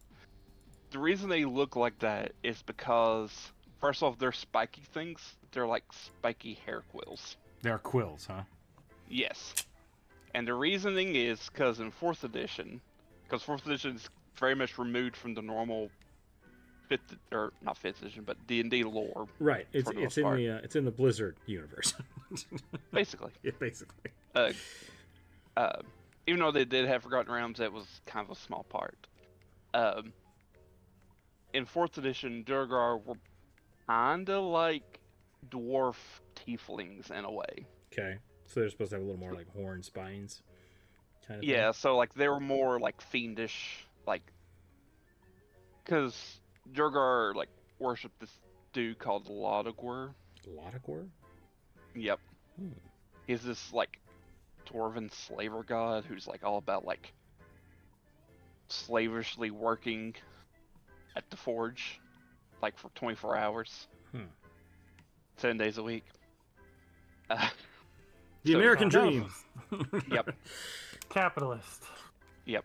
So like, and in 4th edition they decided to actually have Lodogor be like replaced, like, without them knowing. Was like he was captured and supplanted by Asmodeus. Gotcha. Okay. And so like fiendish magic started like creeping in, and thus they started growing like weird fiendish things like face quills. Okay. That's kind of cool. Yeah. So it wasn't the artist's fault. It was the writer's fault. Yeah. Yes. I like the art of 4E. I like that it's kind of this. It's a departure. It's a departure from the norm. Oh yeah.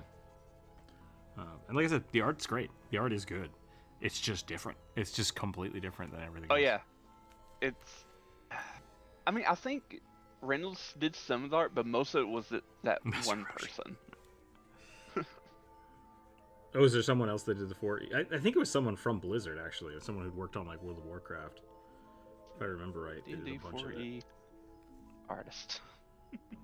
Looks like Master Roshi. I could see that. I gave him well, no, dwarves have regular proportioned arms, right? They're just built like rocks. They look like this. Short legs. Regular arms. I mean, it depends. I usually I kind of just draw some them amount squat. of like skeleton dwarfism, so I like. No, I guess I give him fairly normal proportioned arms as well. I think I do, yeah. I think I make their upper body look normal and then just make them very chunky, very wide. Make them look like a Minecraft character without legs. Yeah, Homing Goose, if you can't get on Twitch, if you can't interact with Twitch at all, it might be a Twitch thing, if you're on your mobile. Squats! Yeah, more squats. Wait, did you type squats or did you click on squats? What did that look like? Because I don't know if do I have a squat redemption right now? I hope not. Let me see. I don't know what's actually turned on right now. Channel points. They're manager wars. Here we go. Blem? Ah.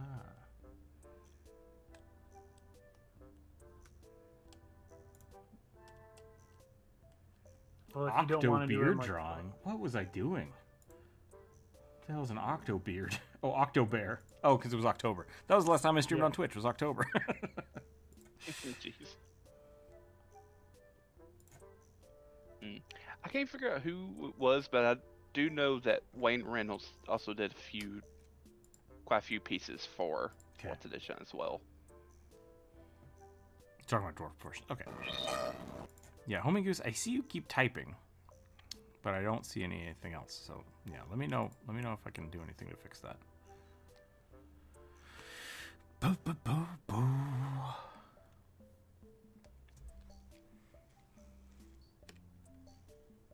Yeah, playing cards tucked in the hat. That reads magician, right?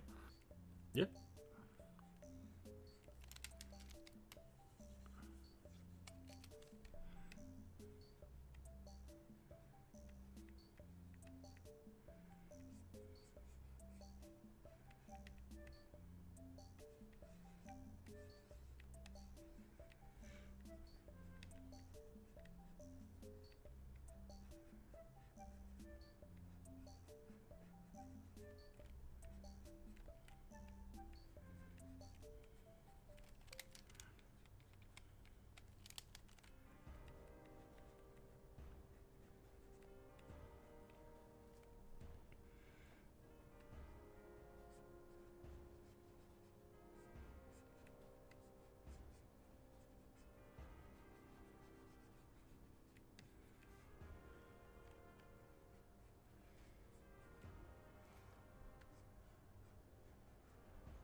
This hand is very mushy. I feel like it's very far off.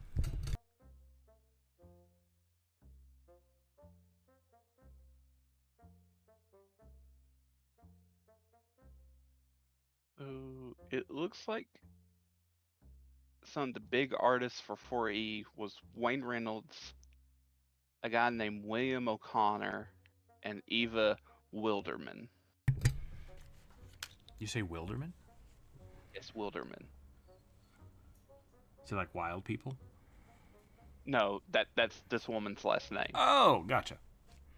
What I was gonna say was there's a photography spot in here, or am I going to run crazy? I got an ad. Okay, ads are over now. Was there ever a photography spot? Like a place to post photos? Because you can just do that in the art share. Like, that's all the same. If it's something you took. The meme chat is for things that are not yours. Actual cat is for cats and pets that are yours. So that's supposed to be pictures you've taken. We've posted food and stuff in the actual cat too. So maybe we should just change that to like actual photo cat. I think somebody once told me if I change actual cat, they will murder me. So that's why it's still actual cat. Do I remember that? I vaguely remember that. It might have been Druid. I don't think it was me. It was an April Fool's joke why we switched everything to cats, but I had to leave actual cat as actual cat. So.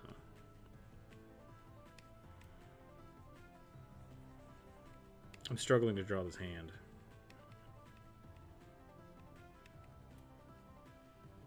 So it seems that this Eva lady did a lot of WoW art. Okay, yeah. So I may not know the names, but I can see a style. yep.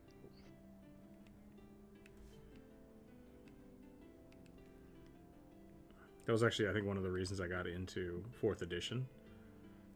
Because I was like, World of Warcraft, the board game? Hell yeah. They're like, it's D&D. I'm like, that's fine. Let's go. Don't think my hearse will work in that. It's not a cat, but I can put a cat on it. Yeah.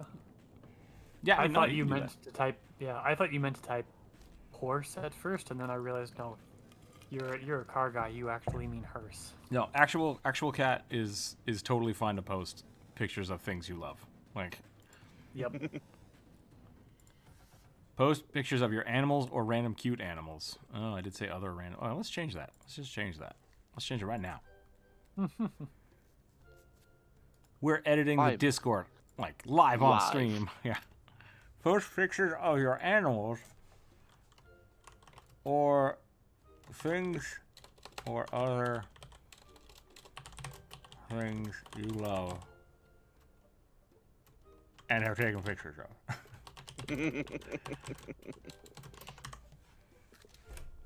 Save changes. This dwarf literally has no neck. Nope.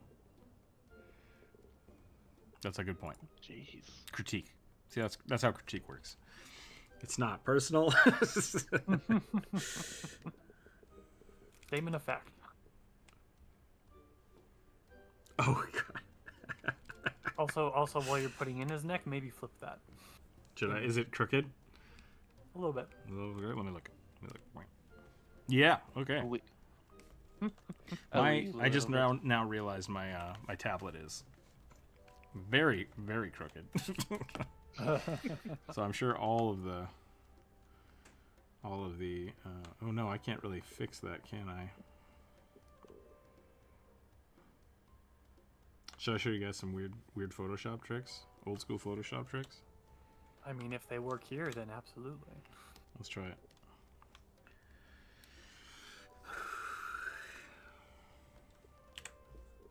Grab and stretch.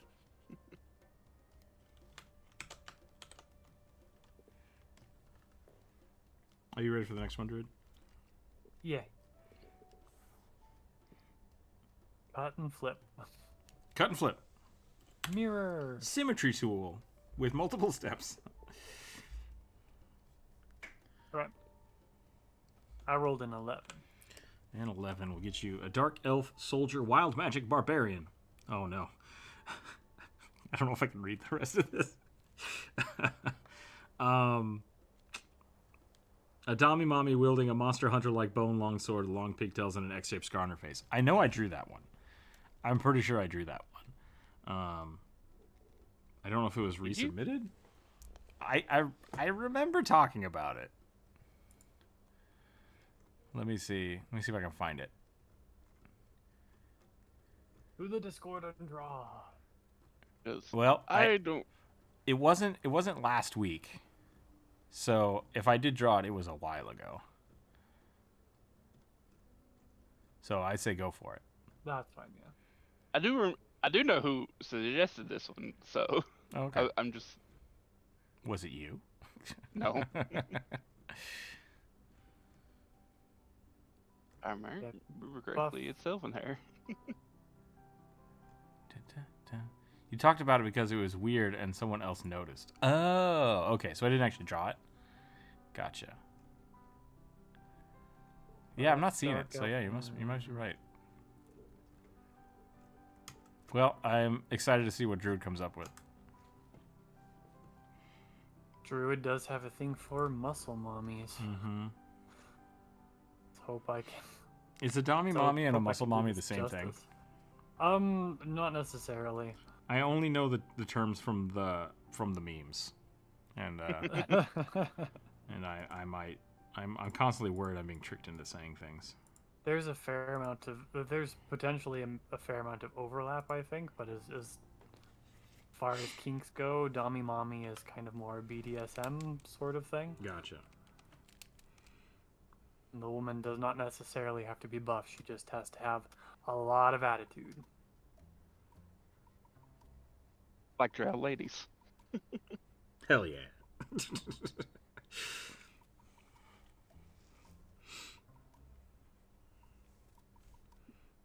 Oh no. I took the wrong side that didn't have the good abs. Oh well. I gotta redraw them. Undo. I need the abs back.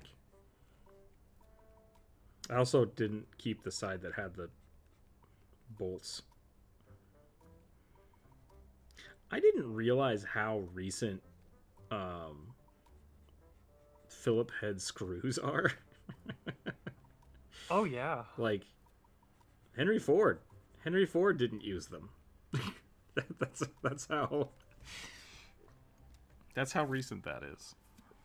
Cars existed longer than Phillips head screws did. I mean, it's like a Just mass-produced thing.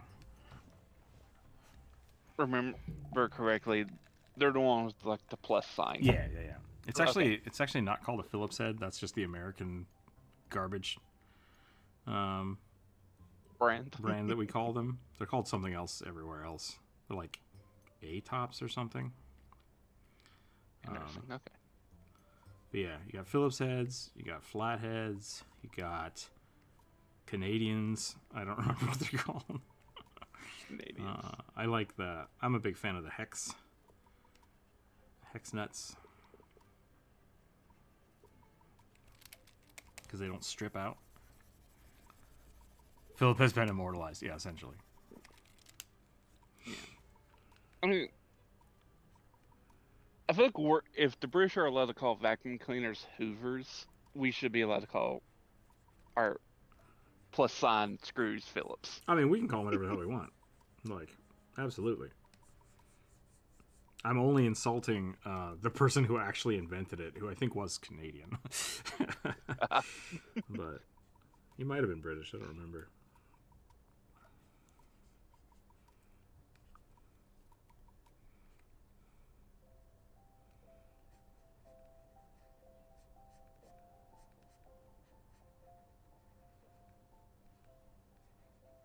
I think I might need to use Nemesis from the new Hades game as reference here. I've seen her. She's good. I'm going to put more screws in this guy. Just because I can. When in doubt. He's the opposite of having a few screw looses. They're all tight.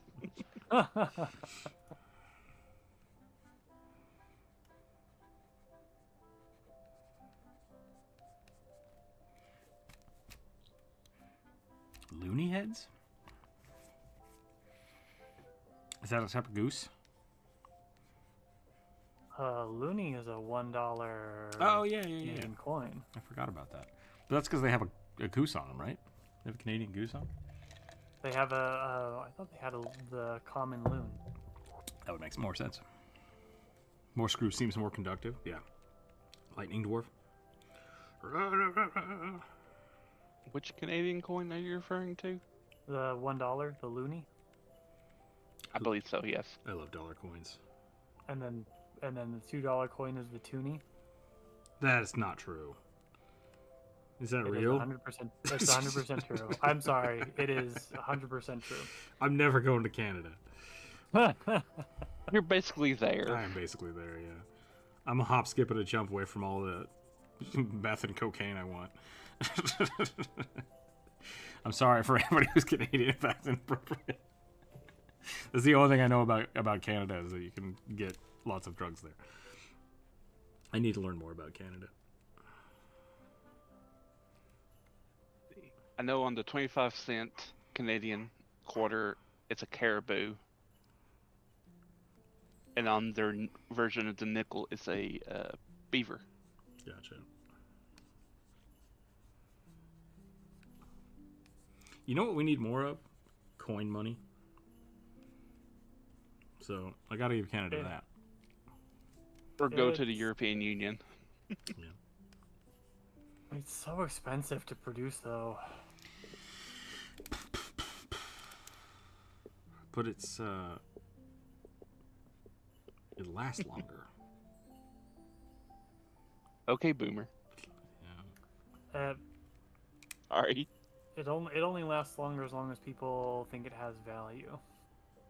Yeah, I mean, For example, pennies have basically no buying value and are produced en masse, despite the fact that people don't use them. So like basically, our government is spending 3 cents a coin to make 1 cent coins that nobody uses and just get thrown away, left on the ground, or locked in a junk drawer.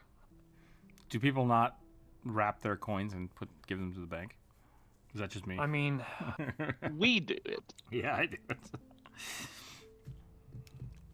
I have not for a long time, but You can also give me coin money.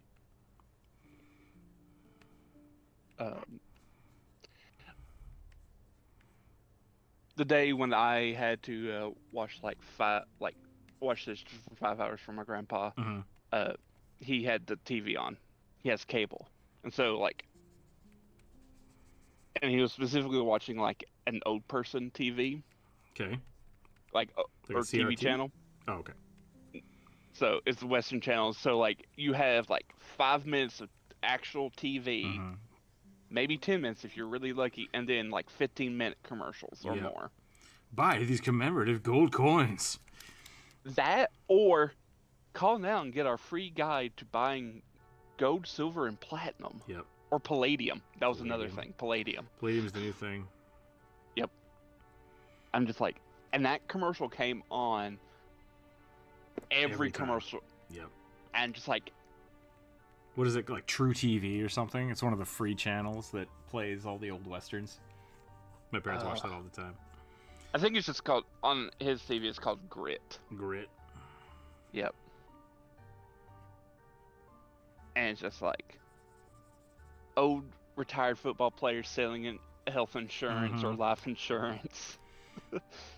People, law firms convincing people to sue chemical companies for mesothelioma. Man, that's scary. Like, I hate that stuff. Yeah. I don't mean to laugh, like, had that slight chuckle. It's just, it's such a common commercial anymore. And just like, part of me almost can't take it serious. It's just like... Yeah. I mean, it's just like, it's like the diabetes guy, right? Like, I got diabetes. Like, it's funny because it's so oversaturated. Sad? I mean, yeah. It's a problem of like oversaturation to where it stops having meaning. It's just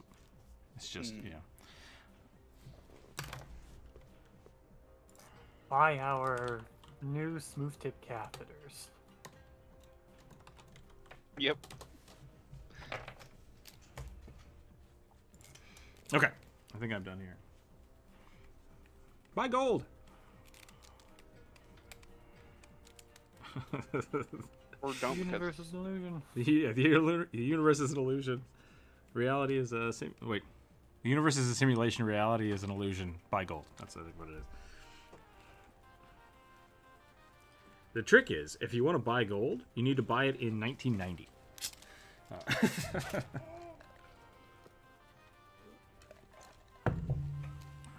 Okay. Why 1990? Because it was worth like half as much as it is now. It's the same thing with like Apple stock. Like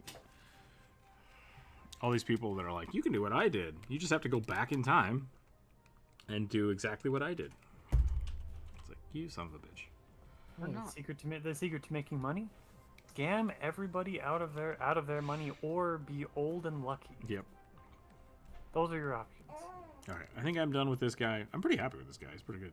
I love the symmetry tool. There's something about it, like doing a whole bunch of stuff in symmetry and then like tweaking it. Yeah. You've received 100 messages today with Restream chat. Thank you, Restream. I need to turn that off. Can I turn off notifications? don't give a shit. Thanks, bro.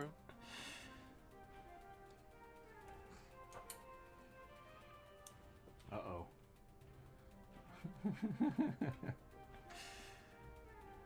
You guys might hear a whole bunch of angry child here in a minute.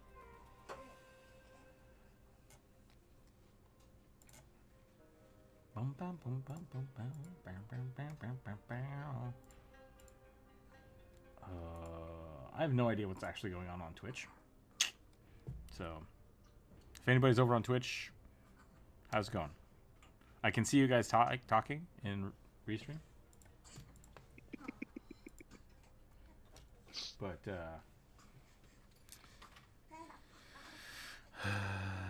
yes. Okay, let's draw another thing. 19. I only have 19 left. So, Orc Shadow Bloodline Tattooed Sorcerer with ashen braids and ink-stained fingers. Ashen braids. Is that like white braids? Yeah, or like ash blonde is kind of like a dirty gray blonde. Look at that. I would interpret that as like smoky hair, like with like wisps of smoke coming off them. But that's me though. I'm not an artist.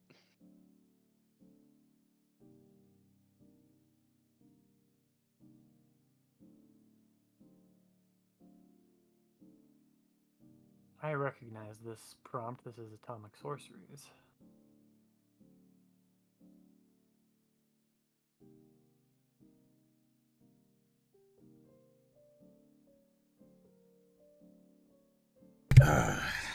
Gross.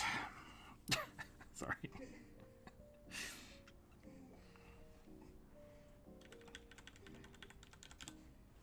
Oh, it came through. Yeah, Atomic. Oh yeah, this is your suggestion, right? This is the one I think I got off Discord. Yeah. Burnt hair is my guess. Ugh. Little burnt hair. So I was watching the pirate movies, and like when Blackbeard shows up, like his beard is smoking, and it's the most badass thing, and then they just never do it at any point in the movie, and I'm like, okay. So it goes from being like super badass to just an afterthought, and it's like, well, now I'm confused. Why the hell is this beard smoking? Like, He is very fire-based. yeah, like he's a fire-based pirate for some reason. And they just the new the new like I said, the new pirate movies, like they don't quite hold up because they just don't explain anything. Yeah. I guess it's just like say, hey, we're referencing the OG Blackbeard who used to tie like lit wicks in his beard when he would board a ship. Which I super dig.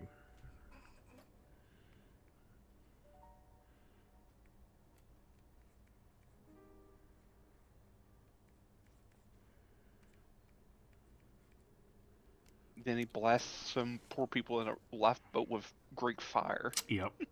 Which they didn't explain.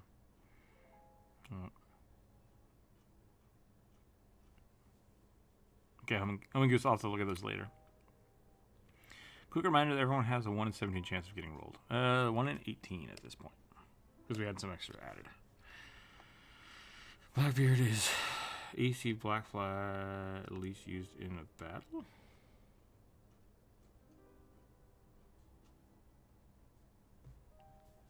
Assassin's Creed. Oh, gotcha. Pirate one.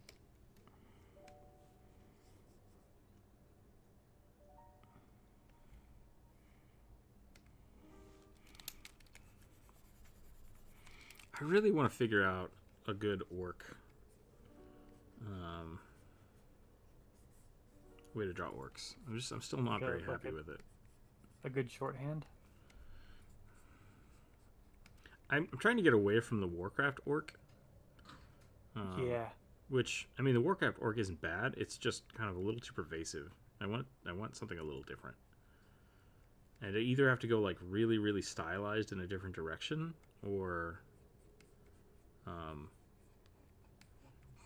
I have to invent something new, and I'm struggling to do both. The idea was the shadow is permeating into his body like residue from the spells. Gotcha.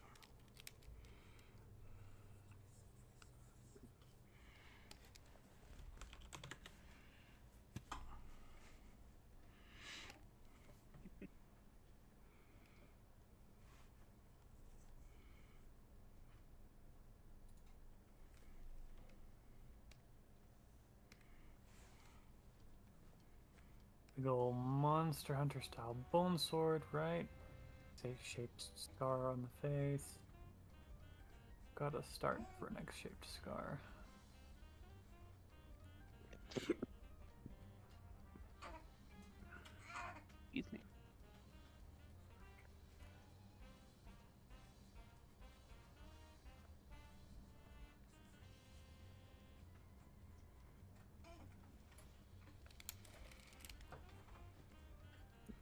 Gul'dan is still one of the coolest looking orcs that's ever existed. But he's a demon, so who knows? Is the new WoW expansion out? Is there a WoW expansion coming? Yeah, they have 3 of them lined up. I haven't heard anything. I think that's kind of the problem. Is like, I don't know if it's actually out or not yet. Because nobody cares anymore. Not to be. WoW is a dead game. Yeah, essentially.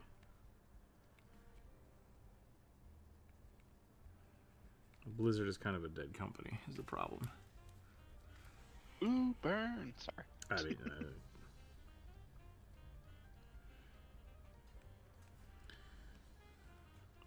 blame the corporate lobbyists.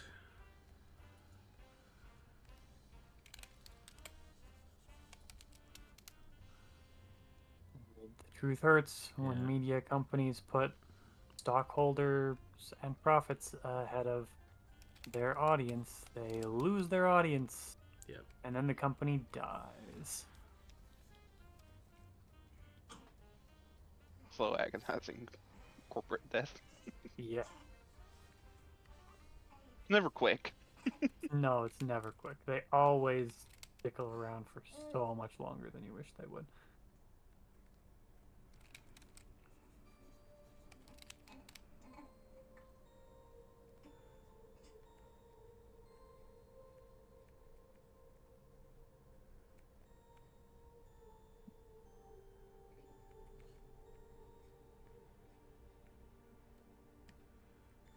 Dang it. Alright, let's get the shape we want, and then we'll figure everything else out from there. I like the idea that orcs are either like super hyper buff or like super cut.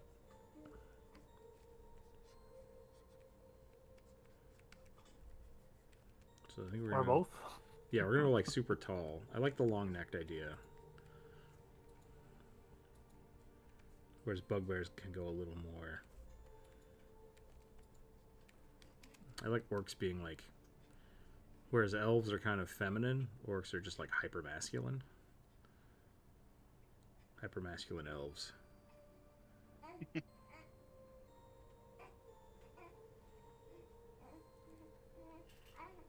I mean, in the Elder Scrolls and Lord of the Rings, that's kind of what they are. Yeah.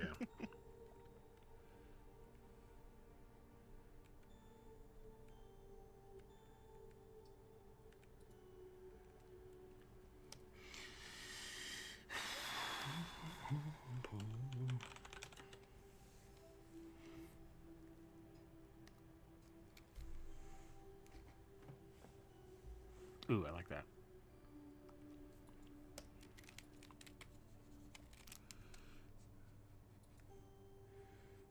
Just really lean into the cheekbones and don't worry about the tusks as much.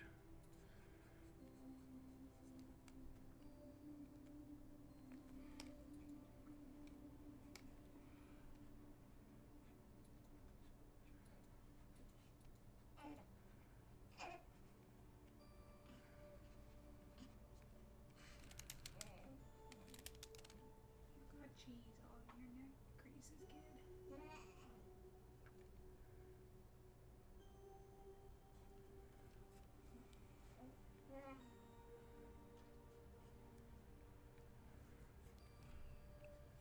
Okay, that's better. We need braids, right?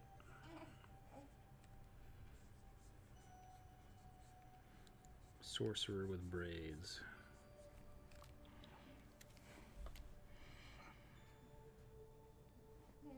Orc redesign stream, yeah.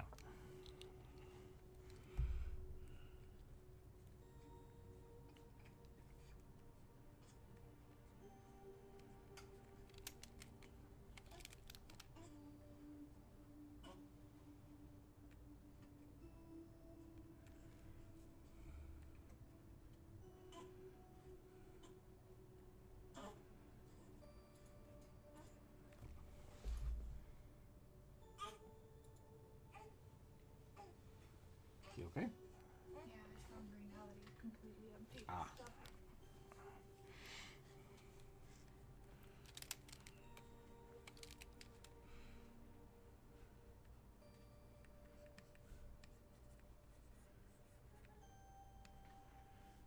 Yeah, there really is only like 3 types of orcs. In terms of just designs, you got pig orcs, Mm-hmm. you got Warhammer slash Warcraft orcs. Right. They're basically the same. And then you have like, I guess technically 4, goblin orcs, which are very weird looking. and then you got like sexy humanoid orcs. Yeah.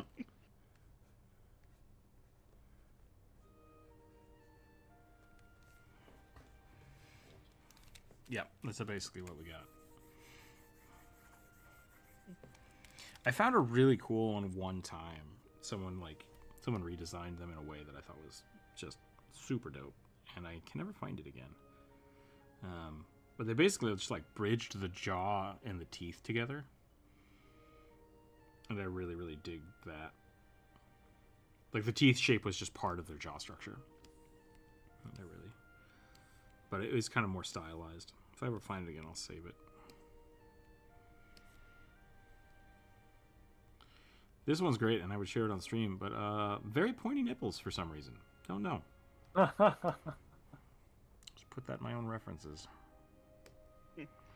Save for later. Yep.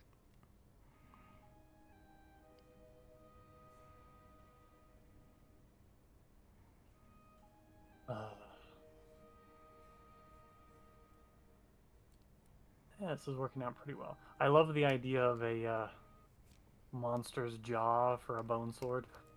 Yeah, that's good. I feel like these two could be on in a party. Yep. Perhaps lovers.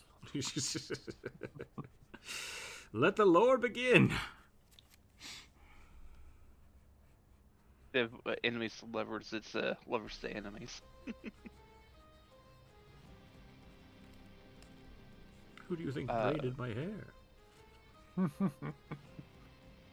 There are these orcs from one of the settings in Magic, the Tarkir set. They're kind of... Tarkirs, yeah, that's cool. I don't like their goblin design because they're essentially the same. Like the Magic, the Gathering orcs and goblins are very similar, and so they have goblins that look like that are just weird looking. Yep. Like one of the goblins is drawn essentially like Fuzzy Goblin. Like his head looks like this. And it's just like, that's too much. That's just too much goblin head. Like you almost can't tell what's going on. That's how I feel about the Pathfinder goblins. Just too much football. Just too much head. Too much football, too much teeth. You're entitled to your opinion. Yep. I'm slowly coming around to Pathfinder goblins a bit more in 2e. Their art for them in 2e. I will never like a second edition hobgoblin though. The hobgoblins are That's kind of the same fair. thing, same issue that I had with the Magic the Gathering ones. They might have been done by the same person actually. Just like okay, we need to make them shorter, and they just kind of like stretch the skull out. It's like why stretch it out? Yep. They basically took a goblin, made them gray, then stretched out their arms and legs. And I'm just like, it's not a hobgoblin. Hashtag not Corvus's goblins. Nope. But if that's what you like, Bulldog I horse, ain't gonna knock it. I mean, I guess I am technically knocking it, but I won't hate you for it. To each their own. Yeah. Other people can have wrong opinions. That's fine. I've been trying really hard not to say that anymore. I thought that's what you were going to say. I almost said it, and I was like, nope, not gonna say it. I'm not gonna say it this time. If I say that, I only ever say it as a joke. Right. Because it's like, I 1,000% believe people can have different opinions and not hate each other for it. As much as the internet tries to prove me wrong on that point constantly. Right. We just need a little bit of tolerance for other people having different opinions.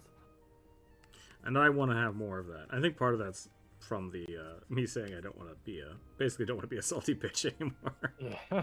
So I'm trying to figure that out. I'm trying to come to terms with that. I think a big part of that is maybe I just don't need to be sassy. Even though I'm just being sassy to be funny, it's like I don't need to do that.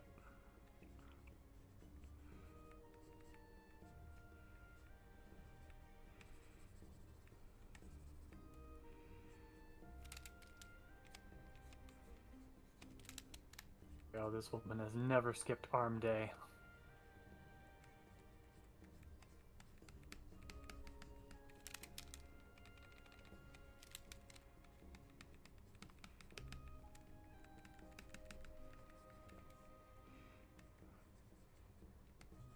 Were these the goblins you're referring to, Rick?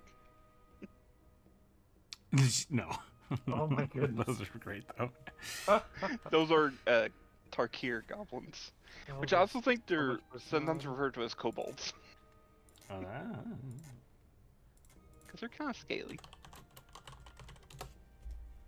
let me see if I can find some of them.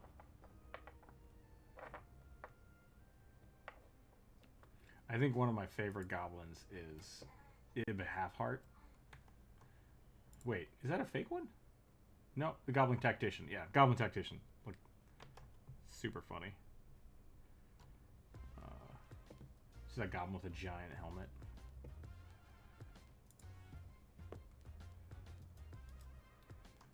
Here's a weird one.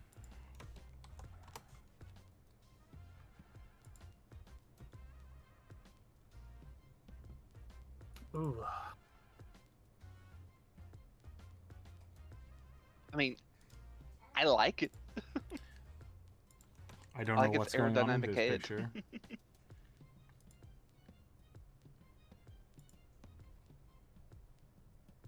What the hell? I did not see this card. The Meep? The meep? That sounds familiar.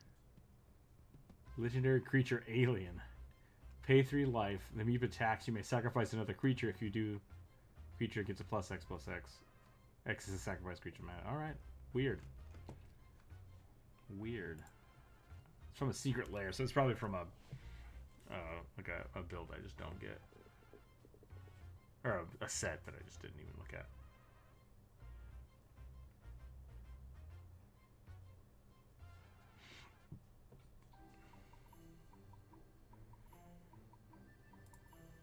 My Here you go. my Chorus. very first and most formative goblin are the ones from Hero's Quest, honestly. Yeah. Those are good. That will be Yeah. a great way of doing like a goblin battle rager. Mm-hmm. Just a spiked helmet. Yep, and just diving on people. I'm going.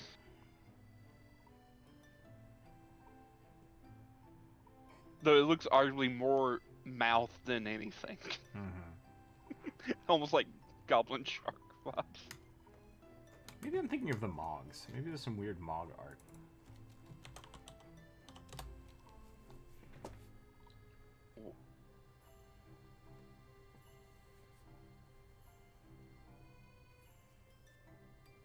Are Mogs not goblins? They are. They're just a very specific type of goblin. Oh, they're ugly. Yeah, they're real ugly. They're like naked Like, mutant goblins. Yeah. Almost like offensive to other goblins. Mm-hmm. I mean, they're expendable. That's kind of their whole jam. They're like... They're just fodder.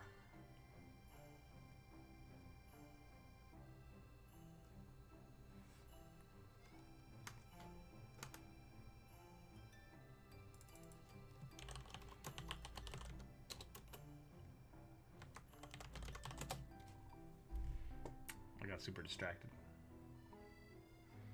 It is 1:20. I should probably take a quick break.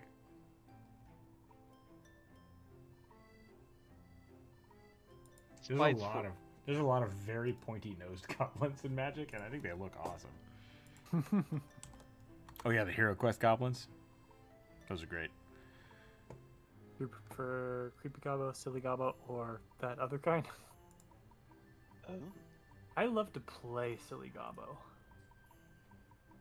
I think my first informative, like, goblin character that I recognize as goblin is Blix from Legend. Okay, I sure. think that's his name. The one who cuts off the unicorn's horn in the beginning. Man, it's been so long since I've seen that. Every time someone says Legend, I immediately think of Labyrinth. And it's like, no, that's not the right one. Nope. That's a different movie. Very different movie. I need to watch Legend again. A whole lot less puppets.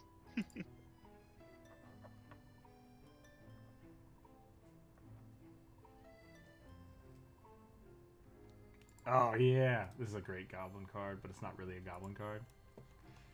I'm gonna post this and then I'm gonna backtrack. Oh yeah. Maybe there's one more.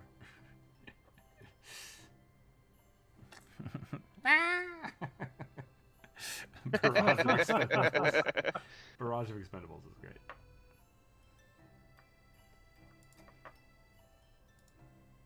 This is for Druid. Now I'm just posting magic cards in the Discord. Yeah. Yeah. Get back to drawing. Or take a break. Murderous red cap. Oh yeah.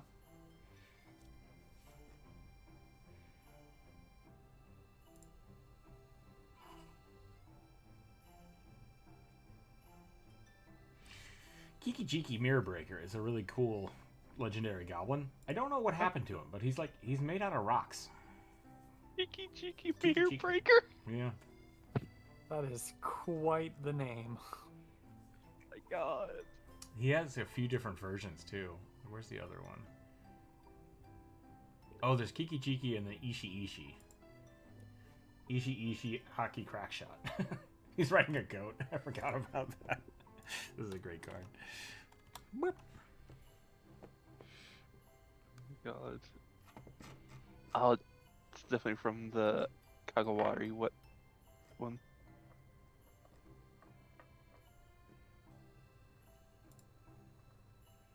Zozu the Punisher. Oh my god, this is a whole set of these things. I need to make this like legendary goblin deck now.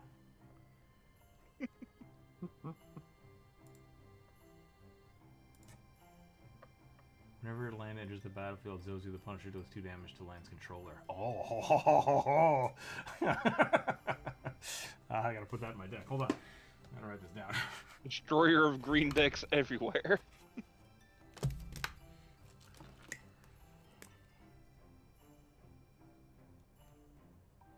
We've opened up a can of worms. Yep. Apparently. I love Magic the Gathering. Really? But I couldn't tell. hate Commander, so I don't play it very often. Yeah, are commander decks really the meta at this point? Yeah, it's become a very popular setting, or Yeah. style to play. Yeah, it's a Commander is very much like a style of Magic the Gathering card play. Which I think it's not a bad idea. Like the thing that ruined Magic for me was the Planeswalkers, because you're playing the game and then all of a sudden someone gets like an extra character that has its own health pool, that does its own things, that completely breaks the game. But if you have that in a commander setting, I think it works better. Yeah. And I think that was kind of their intent for it, was that like you would use these hyper powerful creatures for your commanders, and then people are like, nah, we kind of hate that and we want to do our own thing. And then commander is fine in its own respect, but it is very much like, I want to play a game of Magic for an hour to 2 hours. And it's like, I want to play Magic for like 10 to 15 minutes and then switch decks. Like, I very much like modern and quick red decks and stuff. Green is anything but quick. Yeah. Well, I love green, and I used to smash with green decks. Like, I build very creature heavy, like fast decks with them. Welcome in, Drag. But you're right. Green is very much a slow burn that I'm not into the large green creature decks, which is kind of their jam. Yeah, which is what I generally wanted to build. Is like I wanted to build like big, massive worm decks, where I would like have like maybe 3 big cards that I would just like supercharge. Yep. And I've done that. I've built the worm decks are fun for that purpose. But I very much like the deck I've had the longest and I've built the most into is my squirrel deck. And it's just, I love it. It's really fun. Commander is long form multiplayer where people get to play with big, powerful, and expensive cards. Yep. And a lot of those cards don't work for modern, which is I think why people like them. This is what happened to Kiki Jiki. Oh, really? I didn't see this. Okay. Create 2 red goblin creature tokens. Where this creature attacks the treasure token, you may discard up to 2 cards. Exile this item, return to the battlefield, transform under your control. Interesting. That makes sense. That makes sense. What have you guys drawn so far? A lot. You might just have to scroll back.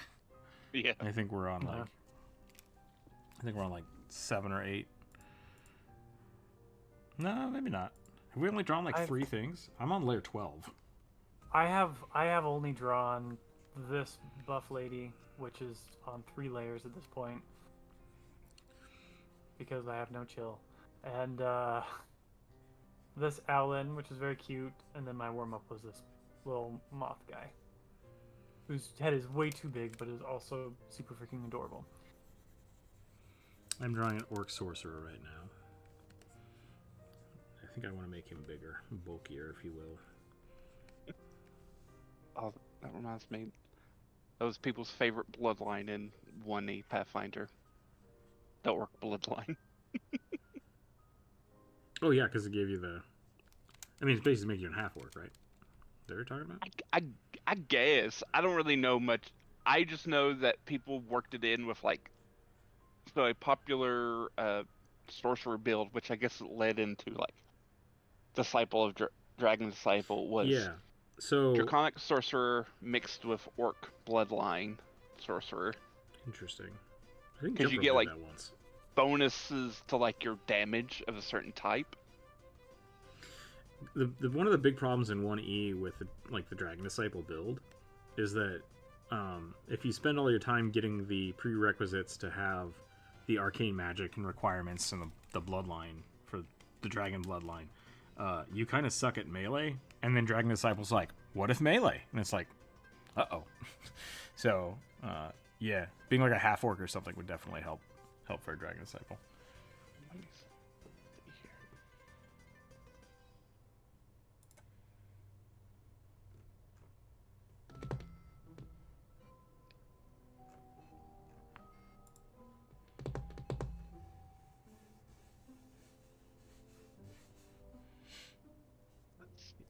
I just found another card that I forgot about. It's called the Goblin Grenade. Not the Goblin Grenader. Goblin Grenade. How do you do this? Welcome in, Alert Allies Art. Basically, you just, if you have a 1-sentence description of the character you'd like us to draw from tabletop RPG of your choice, you just put it in the chat, and we put it on a list, and then we roll dice, and whoever gets the rolls, we draw. Do you prefer creepy gobbo, silly gobbo, or the other kind? Druid answered that a while ago. I prefer silly gobbo. Silly gobbo is great. But also no fan art and no mimics. Yeah, no fan art, no mimics. That's the other. I do like to, if I'm going to run a goblin encounter, I kind of like to pull a goblin. What's the anime? Is it or Goblin Slayer? And like just like psychotic.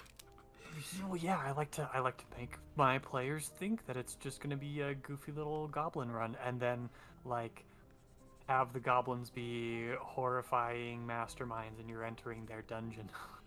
That okay, I agree with that. I do like that. So it's fun.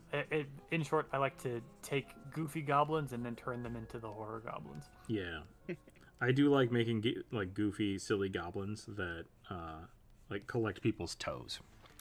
Like just like, wait a minute, what? Like, you don't want to mess with these guys, but they should be. I still think they're silly. Yeah, so I looked up the Orc Bloodline. So the second part of their Bloodline Arcana is whenever you cast a spell that deals damage, the spell deals 1 point plus 1 point of damage per dice rolled. Interesting. So it's just a damage boost. That's kind of cool. Yep. I haven't seen that.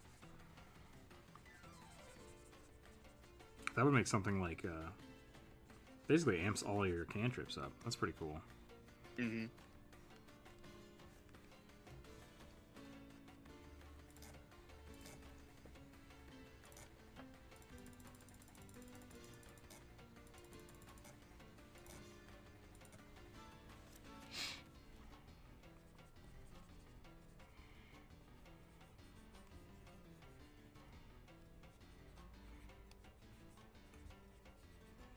Da-da-da-da.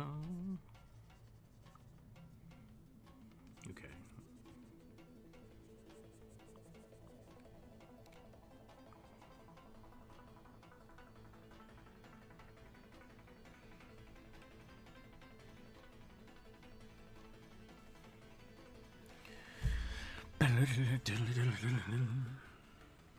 Do I want to cover this lady in white tattoos? That sounds pretty cool. It would be awesome, but it also sounds like a lot of work. Maybe not.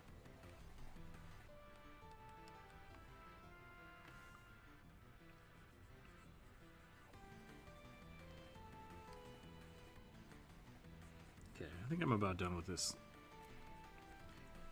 Yeah, same. He kind of does turn into a sexy elf man, if I'm not careful here.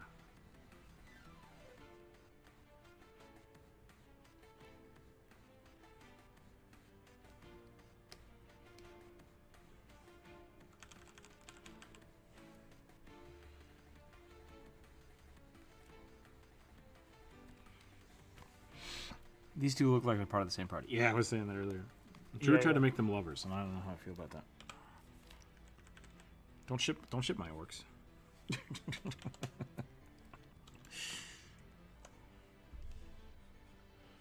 Yeah, your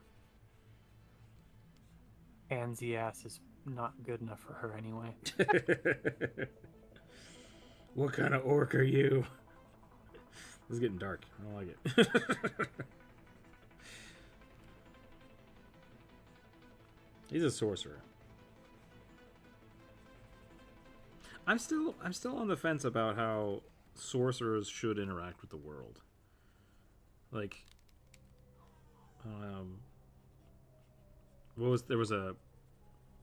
someone was talking about a sorcerer build that's essentially like they go to wizarding school and they like fail all their tests, but for some reason they know how magic works and they don't quite realize that they're a sorcerer.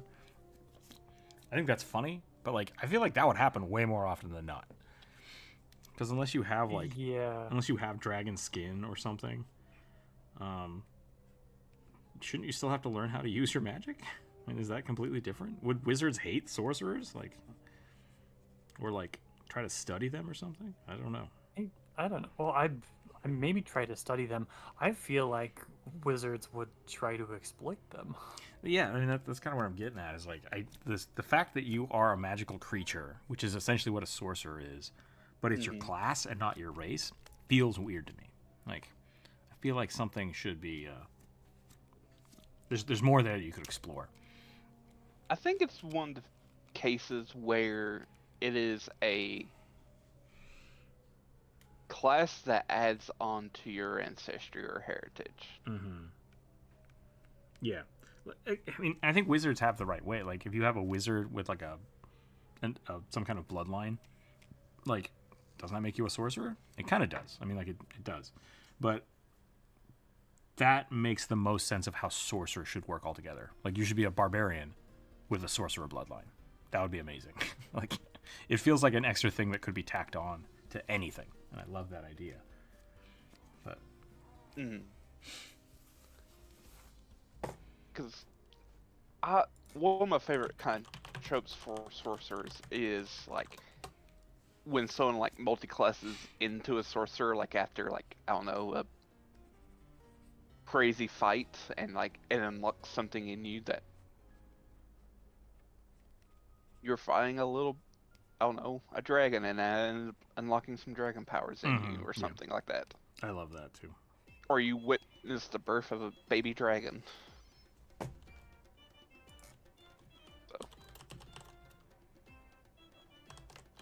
I very much like the idea of characters taking them at a later time. Yeah, and that's kind of the downside with sorcerer as a class. Like again, is that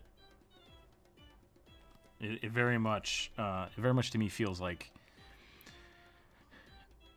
it is something like feats. Like sorcerer feats make way more sense to me. It's something you unlock in yourself. Versus I don't know. Sorcerer to me feels like it should be, if you're solely focusing on yourself, you're technically a monk. Like you happen to be a magical monk because you're focusing on your body, like your constitution stuff. I also think sorcerers should be constitution based for that same reason. Yeah. So they just feel a little weird to me, and I feel like it could be way more integrated. Same thing with warlock though. Like warlock is an interesting class, level wise. Like I like the mechanics of how it levels. But it really does feel like something that should be additive to your regular levels. Like, I'm a fighter. I'm training you to be a fighter. And now someone is influencing your fighters with warlock powers. Source of Bloodlines as feat chains feels like a serious homebrew alteration. It would be, yeah. It absolutely would be. But I like it. I like the idea. And I do that from time to time in my games. I'll give people, like, class abilities because I think it's thematically makes more sense for them to unlock that way instead of having to take levels. But it's also fun to make people, like, force people to take levels, and then they either have to try to, like, uncurse it. I like doing that, too. It's like, guess what? You're a warlock now. They're like, no! Figure it out.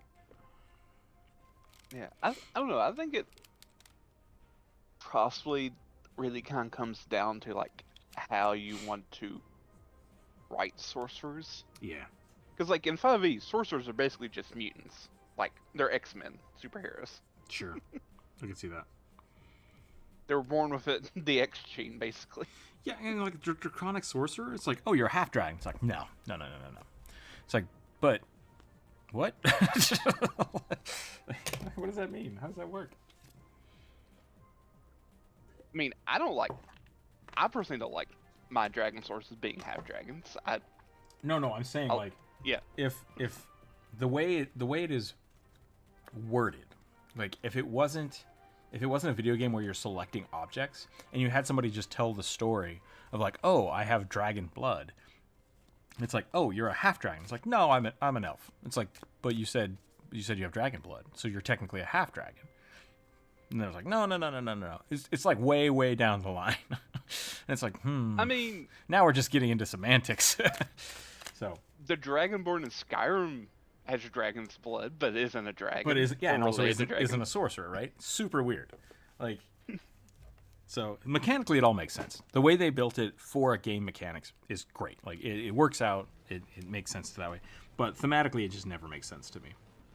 I feel like there's a lot you could explore with it, and it very much would be like if you played a game where one player had additional sorcerer feats and no one else did, it would be broken. It would just fall apart very fast. So everybody would have to have some kind of additional sub job to balance that out. I think that's kind of fun. Where like Pathfinder's, the thing we've been doing is pretty neat, where you just get free archetype feats, and that can fix that. But still, it doesn't make sense to have someone start as a sorcerer and then I guess they could start taking fighting feats like that. It's a little more nuanced, but sounds like you want the Final Fantasy 14 job system. Oh, I want the Final Fantasy 11 job system. It's amazing. You get to level 30, right? You're just like, I'm a fighter up to level 30, and then you do this super pain in the ass quest that costs a shit ton of money, and then every time you switch classes, you can now be a level 15 something and the level 30 fighter. So you can level up another class to 15 and be both. You get all of the features of both of those things, and I love it. The trick to it was, as soon as you hit level 32, if this isn't higher than level 15, it stays at level 15, and now you have to stop what you're doing and go back and level that secondary class.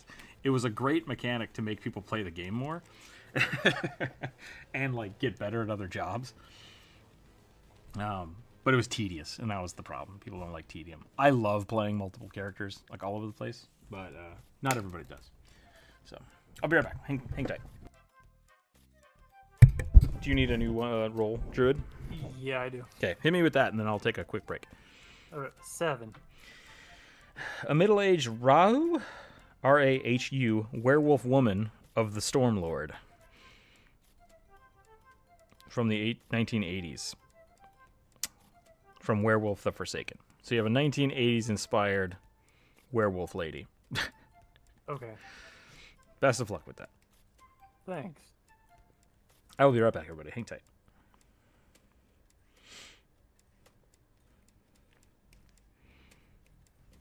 I will do some digging for you because that sounds like a White Wolf game. Yeah. Just a My second. initial search isn't finding anything. RAHU is giving me on its own is just giving me some. It looks like Indian folklore. Indian, as in from India, not Native American.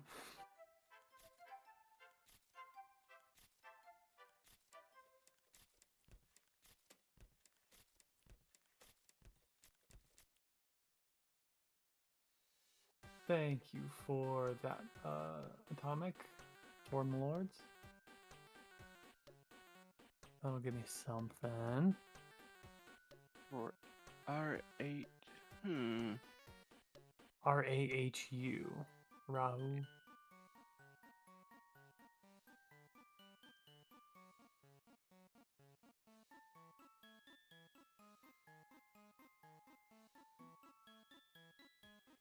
Second. Oh. Okay. Warriors Among the Forsaken. Okay, cool. Yeah, you were right. It is White Wolf. Yep. Because anything that has like vampire the something or werewolf the something is a White Wolf game. Gotcha.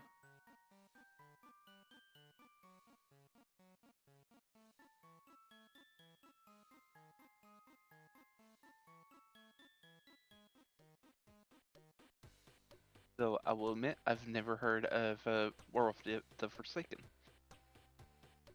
I only know of Werewolf the Apocalypse.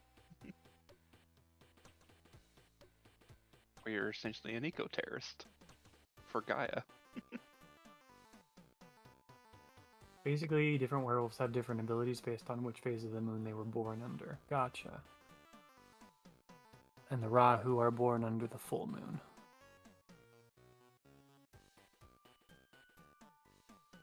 As in, have their very first change under the full moon.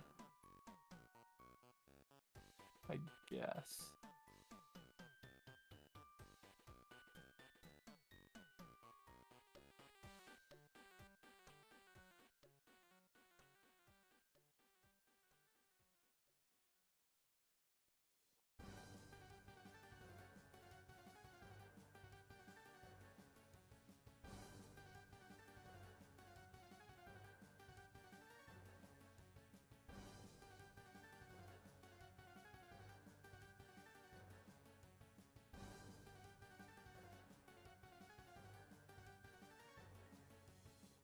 Alright, I'm back. A dragon sorcerer is a water genasi because his father's a dragon that governs the river. He's magical because of the genasi of the sorcerer part. Because of the genasi, then the sorcerer part. Yeah, see, that's interesting. Like, did you take... So that is that's kind of what I'm talking about. Like, you're a half dragon, essentially. That is also Yeah. a sorcerer. Like, it works both ways. It makes sense both ways. Yeah, but they use the Genasi bloodline because I'm going to assume then, Elven Hair, you chose Genasi because the elemental bloodline fit your theming for your character better, which totally makes sense to me. At least that's a choice I would have made and have made for my characters before.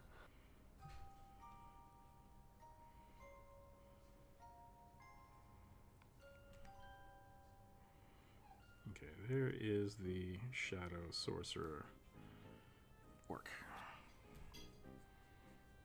Did you already delete the prompt or my prompt, or is it still? You need it again? Yeah, one more time. A middle-aged RAHU, Rahu, werewolf woman of the Storm Lord. Werewolf woman of Storm. Okay. It says walking Right. around in her casual clothing of the 1980s. From Werewolf the Forsaken. So, Man, I have to draw clothes on a werewolf. I mean, that doesn't make sense. Is she not in werewolf mode? Or in that game can you just wear normal clothes and be a werewolf? Depends on the werewolf. And that's not me being facetious. That actually is kind of a thing. Okay. Can werewolves wear armor and stuff? Some of them can, yeah. Okay. So, I don't know much about Forsaken, but in Werewolf the Apocalypse, you have like different groups, and one group is referred to as the Glass Walkers because they use modern day technology, and they like will sometimes like basically kind of wear like SWAT gear. Oh my goodness! I just now realized. I don't know how I missed this earlier.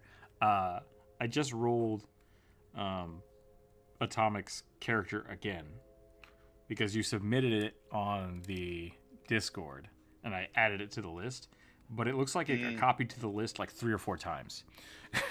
Oh no! So Yeah. I'm gonna delete all of these. Go for it. That probably happened. I had him put it in the Discord because he was having trouble getting any sort of confirmation. Like he was getting no feedback from YouTube when he was. Apparently, I did get all of them, so that's fine. It worked out. So now, instead of that one, I'm going to draw Southwestern Cowboy Cactus Garand Gunslinger with a cloak of gnawing leaves as a poncho.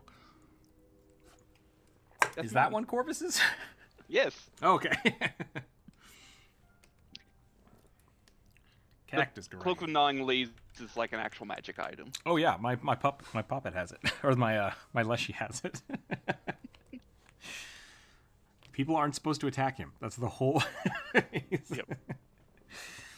He's a little tiny burning bush.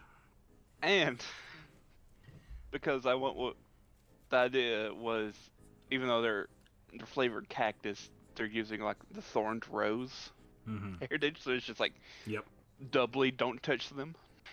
Now, something that's interesting with that, and this is completely like, I think one of those is you may, and I think the other one just has to happen. I think the thorned rose, like, the first time you are attacked in a day, returns the damage. I'm not sure about that though. There's some weird wording. Yeah. In the writing of some of those. Because some like take priority over others in a way. It's the new World of Destruction version of Werewolf.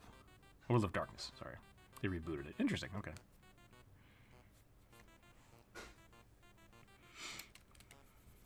Every rose has its thorns.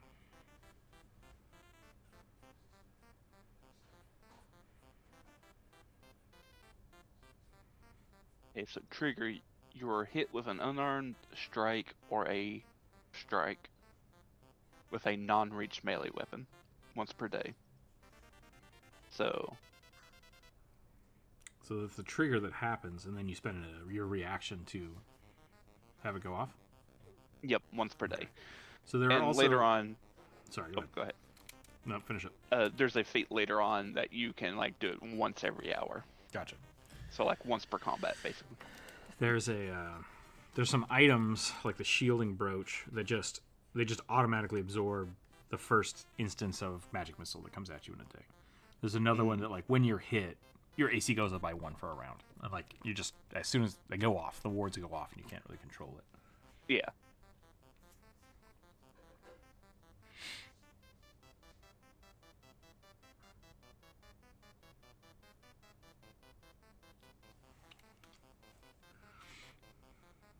Was this a cactus? Is that what it was? Okay. Inspired by the new Magic Gathering cactus folk. Yeah, the 4-armed cactus people? Yep. Which, I mean, that's one way of doing cactus people. Mm-hmm. I mean, I wasn't expecting that. You could just go cactar. Which is just straight up a Digimon. Right. Yeah. Well, I'm pretty sure that, I mean, as much as it is just a Digimon, I'm pretty sure that Final Fantasy did it first. Oh, yeah. The cactar is from, like, 1989. Something like that. Okay, yeah. But it is just... it's just a cactus with legs.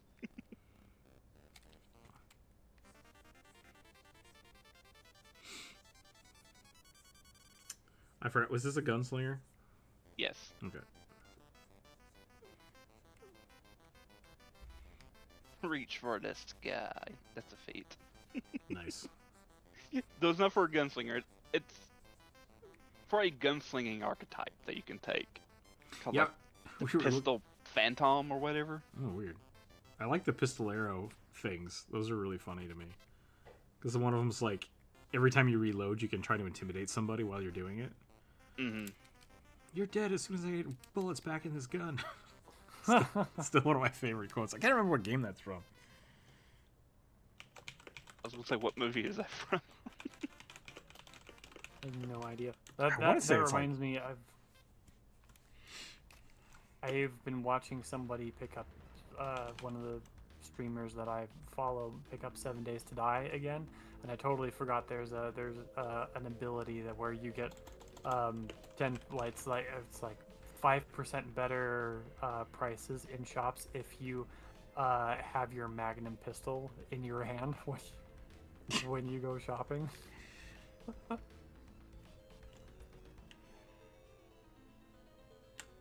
That feels like the exact same energy to me.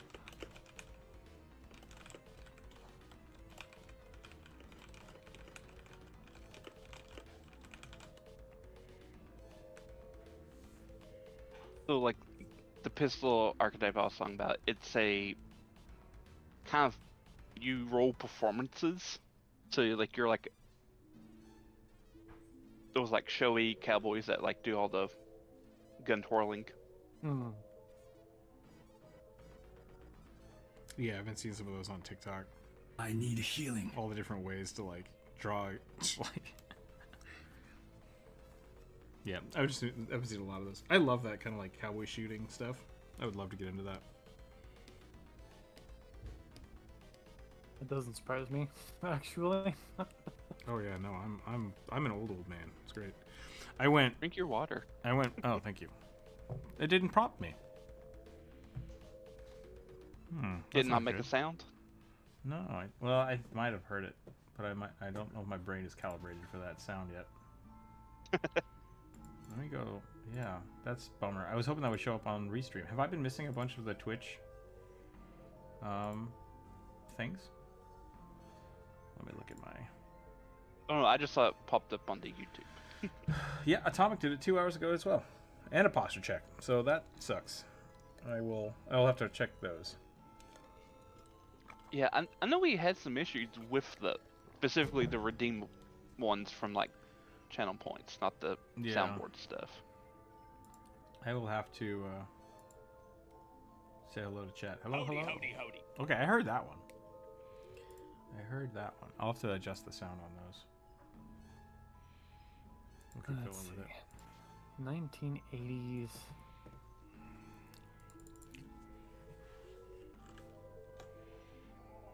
Casual. Tank tops. Or, not tank tops, the short t-shirts. I can't remember what they're called. The belly shirts or crop top. Crop top. Everyone wore crop tops in the 80s. Oh yeah. I have to, like, just judging about how cats react when you put clothes on them, how they just, like, flop and refuse to move because they're so uncomfortable. I have to imagine that pretty much anything that goes through a transformation is not going to enjoy wearing a lot of clothes. Yeah, the Dresden books do a good job of that too. Talking about just like the werewolves having to like figure out where they're gonna stash their stuff. Yeah. Also, And Drew, you're welcome, Melvin here. Yeah. your werewolf has a very strong resemblance to, like, an African wild dog to me. It does. It's the ears. I did Yeah, not use any reference when I was drawing this, which is a bit of a mistake. But yeah, the ears are too big and too the shape is not quite right. I think the neck is maybe a little bit too long as well.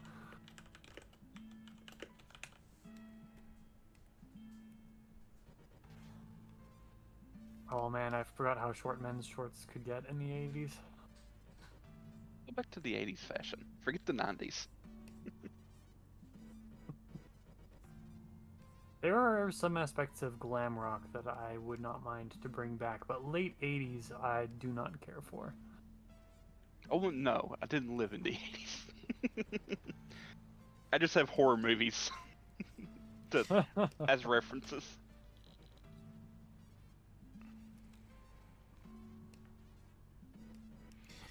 It's gotta be.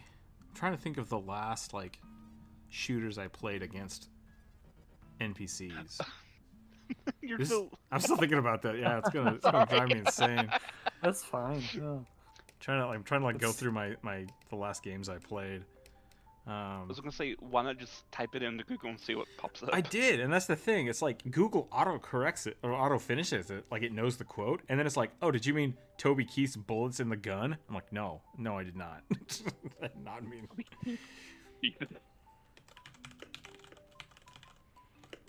I'll be right back. Yep. You're gonna pay for that as soon as I get, and then it's like, and then it doesn't actually show me what the quote is.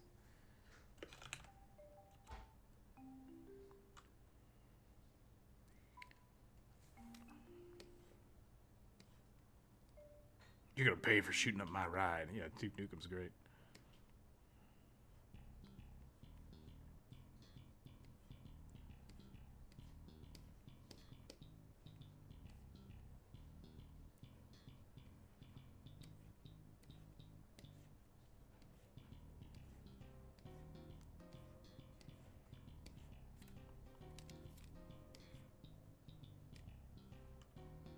Streamlabs, Atomic Sorcery, please refrain from sending long messages. was that a like a redemption, or was it just you typing? 18 messages were deleted from the moderator. What? I've had issues with clothes getting too tight with allergies. I can't imagine werewolves wearing deliberately loose and oversized clothes to keep from bursting through. Yeah, like kind of the Hulk version. I just like, it depends on the body plan, right? Like if you just get bigger, you can definitely wear clothes to make that match. But if you turn into a wolf, like there's no way that a wolf would transform into shorts correctly, I don't think. Just yeah, agreed. Okay. Weird. I can't imagine how uncomfortable it would be to be wearing any sort of like tight underwear or any sort of supportive like undergarment and have that much like long fine hair come in. Ugh. Yeah, it just like goes through the mesh nettings. It's like, oh. It doesn't like multiple sentences. Gotcha. Did it actually like remove a thing you were typing, or was it just too much too fast?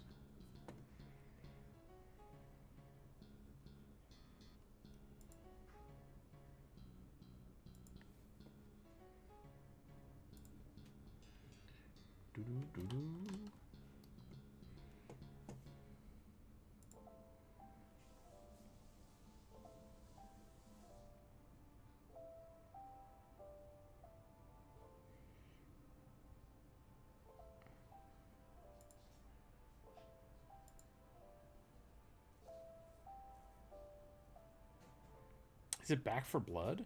It might be Back for Blood.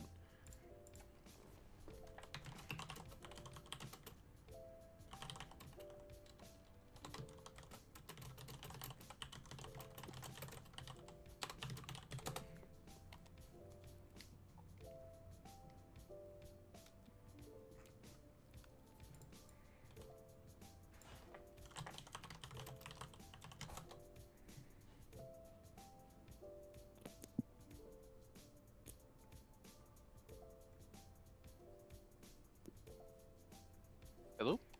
Yep. Hello. I'm pretty sure it's Back for Blood. I'm gonna assume it's Back for Blood. Okay.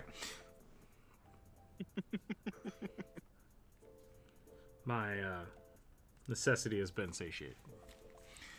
Hey, what are you guys' favorite species of ancient crocodile? Aren't crocodiles just ancient crocodiles? Yes, but there are a couple of more. There are also, I think, a couple of non-crocodilians that evolved convergent evolutionally the same sort of body plan.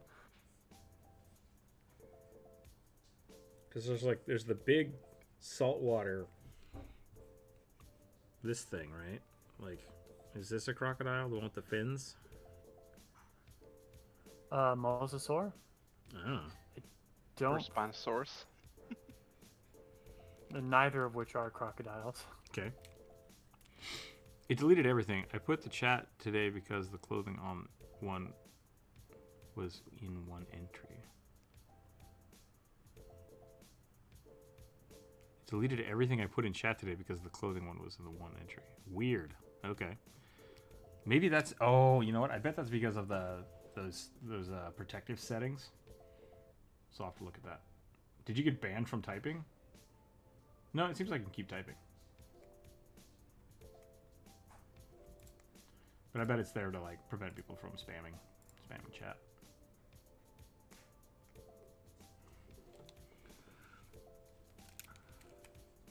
I think this is too spiny for the... I like the idea of the thorned poncho, but I think I need to get the shape of the poncho first and then make it look spiny.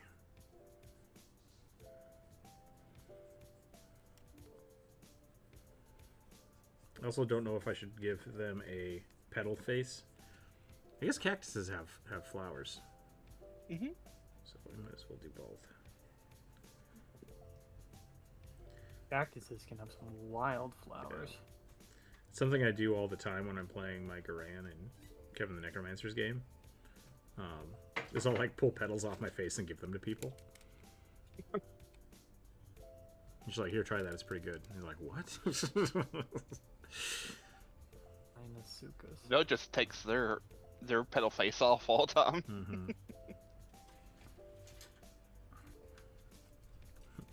I don't know if you know this, but my face isn't actually anything. Yep. What's that? Yeah. This is all. This is just to make you all feel comfortable. This is for your comfort, not mine.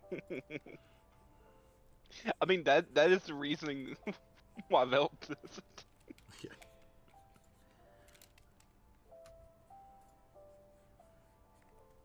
I don't know, I like the cinematic of them just like whenever they use certain spells that their kind of face opens up. Yeah. Like a laser firing a laser beam. Especially whenever I use that solar spell. Mm. Yeah. Just like a laser beam from the. That's great.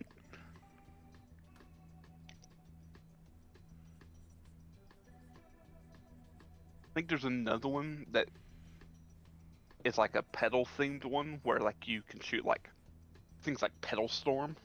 Yeah. So I just like should use become all a my Pokemon. face petals. Yeah, it's very much like it is very much like a Pokemon move, honestly. Yep. Or the one captain from Bleach. Oh. Byakuya. Yeah. Rukia's morose older brother. Oh yeah. With the ridiculous hair.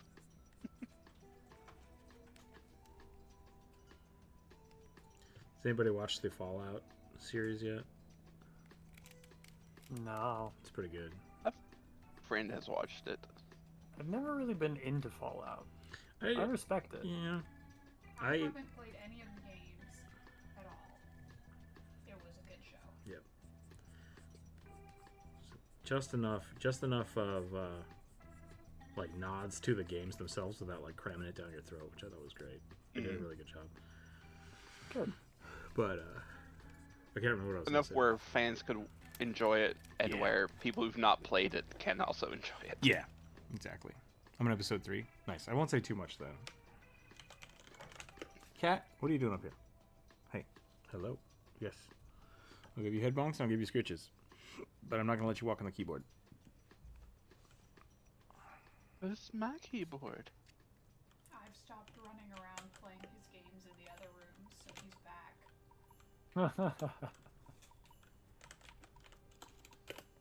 Poor baby.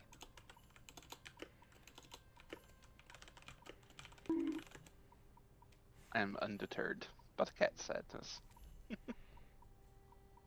Well, it's because you're not a cat person. Nope.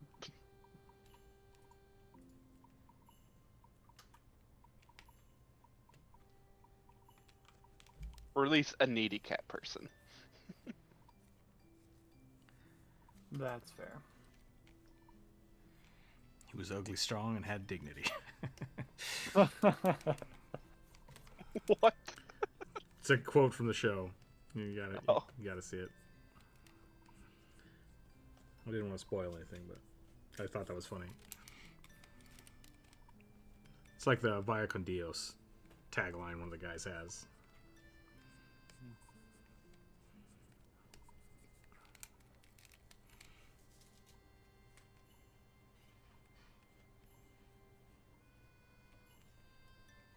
Oh, okay. And 80s really did have some distinctive clothing silhouettes. Yeah, very sharp, very purposeful. Which, as an artist, I appreciate. Not a fashion look I care for. But the high-waisted jeans,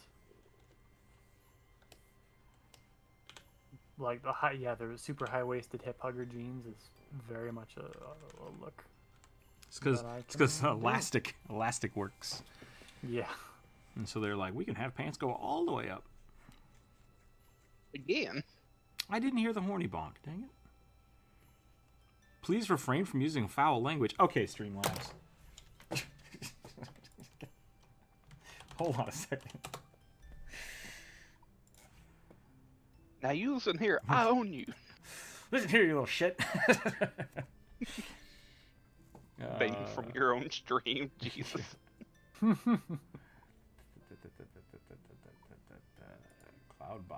Cloudbot. Let's just turn that off. This is a 18 and over stream, so deal with it. You've not answered my question yet? I thought I did, Drag. I don't know any old dinosaurs, ancient crocodiles. Yeah. I thought crocodiles were ancient crocodiles. So, yeah, I don't have a favorite because I didn't know they existed. And then I asked if the weird dinosaur that I knew that existed was a crocodile, and I think I was told no. So, yeah, Mosasaur is not a crocodilian. I like the one that the land croc that had really long legs and could chase things down. that was a thing. The active hunt that was a thing. Let me see if I can find it. Because I'm also under the impression that Rook has like crocodilians, maybe with the exception of like the gharial, are all ancient. mm-hmm. Just got smaller.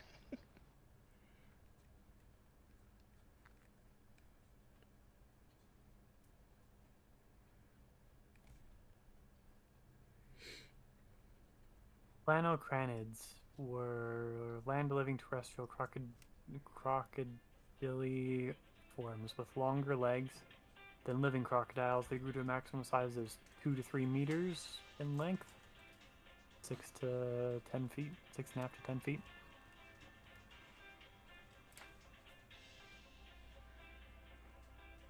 Yeah, no, I don't need that. They look wild.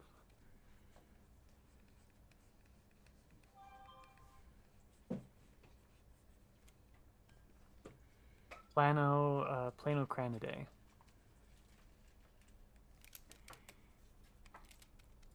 It looks like I doubt you've seen this one, but Jurassic World, that looks like the Indominus. That's I think that was the thing I was thinking about.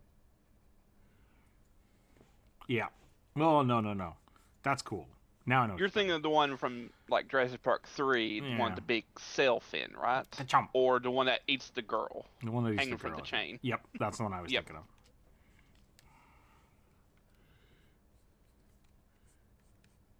Yeah, no. That one might be closely related to no, not whales. What was the other thing? I was gonna say that might be like a proto whale. Yeah. Wolves went through a weird evolution. Yeah.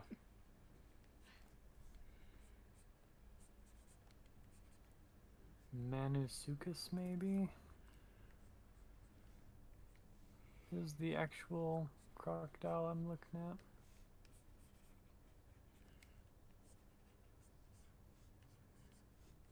But yeah, there's a like in Jurassic World, they genetically engineered this super dinosaur that's like part raptor, part T-Rex, and it kind of looks like that. The Jurassic Park movies also had the same problem as the Pirates movies. Yeah. The longer they went on, the more it was just like, what's happening? I'm pretty sure the fourth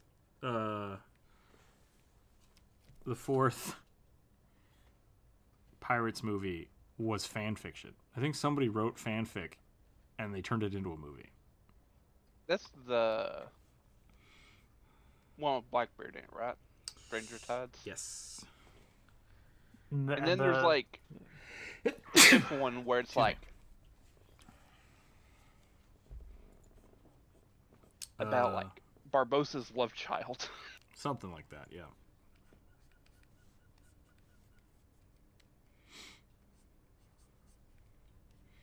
There's some weird shit going on in those movies. Yep. I only like the first three. First three are great. I'm hold pretty sure that the Jurassic World with the spliced dinosaurs, that I remember a toy line in the 90s that did that.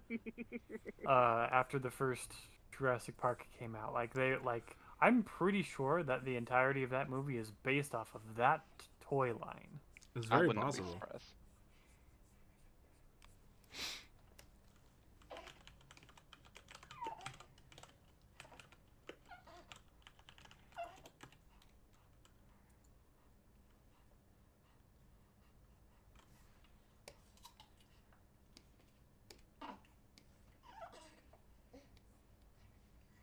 Also kind of funny to me that we're talking about Jurassic Park because like this outfit that I'm drawing kind of reminds me of in Jurassic Park 1's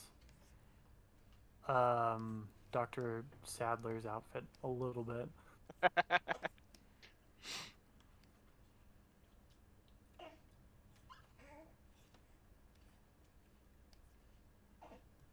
I'm getting so distracted. I think we should run a Western themed Pathfinder game. So Corvus can play this dude, and I can play Gad Flamesnoot. Who's gonna I'll be run it down. though? I'm not down I'd have to with run it. enough tropes in order to run it. You're gonna run it and play Gad Flamesnoot at the same time? I've done that before. Fair. I guess you guys weren't around for my when I ran the Tremors. The Tremors. No. That was a fun one. I think that was before we all It showed was. up here. It was before I that was when I was playing my old Pathfinder game. I had everybody go into the waste and fight Onkegs and purple worms. And had Burt Gummer running around as a gunslinger. reading Jurassic Park: The Lost World right now. It's not bad. I read those. Yeah, I read Jurassic Park and the Lost World years and years ago. I think The Lost World is the first movie that I saw where I was genuinely upset about how many liberties they had taken with the book story. They actually didn't even do that bad of a job. It's on my audiobook library. I listen to it probably once a year, so it's good.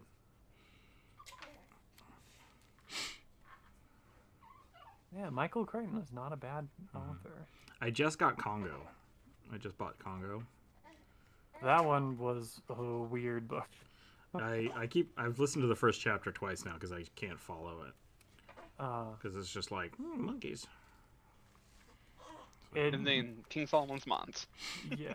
No, it gets pretty good. The movie is horrible. The book is pretty good. But Wasn't the movie still based weird. off something different, like Gorillas in the Mist or something? I don't know. It would have to. I don't. I don't know. There were some main plot points that were consistent enough that I don't think it was completely divorced from the source material. Okay. I think it's funny with like the Lost World and 'cause essentially like what happened is you have Jurassic Park, you have Lost World, and you have whatever the third Jurassic Park movie is called. It was just called Jurassic Park 3. Jurassic Park. I don't 3. think it had like yeah. Yeah. Yeah. Well, Technically, so the way it books works is the first book goes to like 3/4 of the way through, and that's this movie. Then this is the Lost World, the second book, and then this is the last half or the last quarter of the first book. Yeah. Yeah. That's pretty accurate. It's really weird. Slightly reframed and with fewer characters. but yeah. And like there's some pieces of the first book in the second movie as well, but like there's a whole bunch of stuff like that they just jump all over the place for. Yeah. But overall, I like it. I like the movies. It's been such a long time since I've seen Congo. I don't know if I've ever seen the whole movie.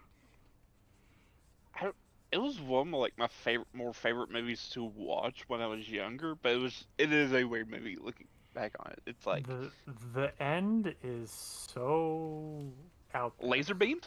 Yeah. Yeah. I'm kind of curious. I'm like, I wonder if that's even in the book, and I want to know. It's That's why I not. bought the book. Don't Okay. tell me. So- And it's just like it's such a weird like it's this they've like made this technology for this gorilla can like talk sort of, who was orphaned, but then starts drawing these weird creepy eyes everywhere. I was like, this baby gorilla has seen Cthulhu. Oh man, I kind of want to watch the what's it called? I didn't realize there were like 5 Planet of the Apes movies. Yeah. And then I did they? So there were the original 4, I think. Maybe it was a trilogy. I think it was a trilogy. There might have been more than 3.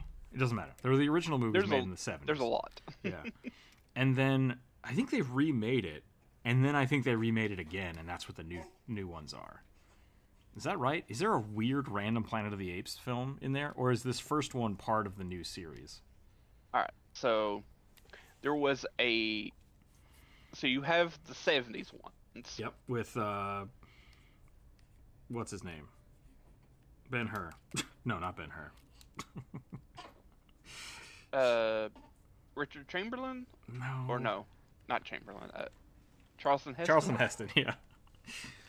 I mean, I think he was in Ben-Hur. Was he in Ben-Hur? Okay. I was He just wasn't Ben-Hur. Yeah, and I'm trying to remember who Michael Douglas was. I think he might have been Moses. No, Charlton Heston was also Moses. So, yeah. Doesn't matter. Michael Douglas played in a lot of movies. His son is. No, you're thinking of Kurt Douglas. Kurt Douglas was Spartacus. That's what I was thinking of. Yep. Yep. And Michael Douglas is Kurt Douglas's son. Okay. But so you got the 70s ones. We didn't have any more Planet of the Apes movies until 2001. And that's it the one stands with by itself. Matt Damon, Yep. right? Yep. And then you have the prequel one that came out with Caesar. And all those are so like I think the current ones are like how Planet of the Apes started. These are technically like all prequels to the original.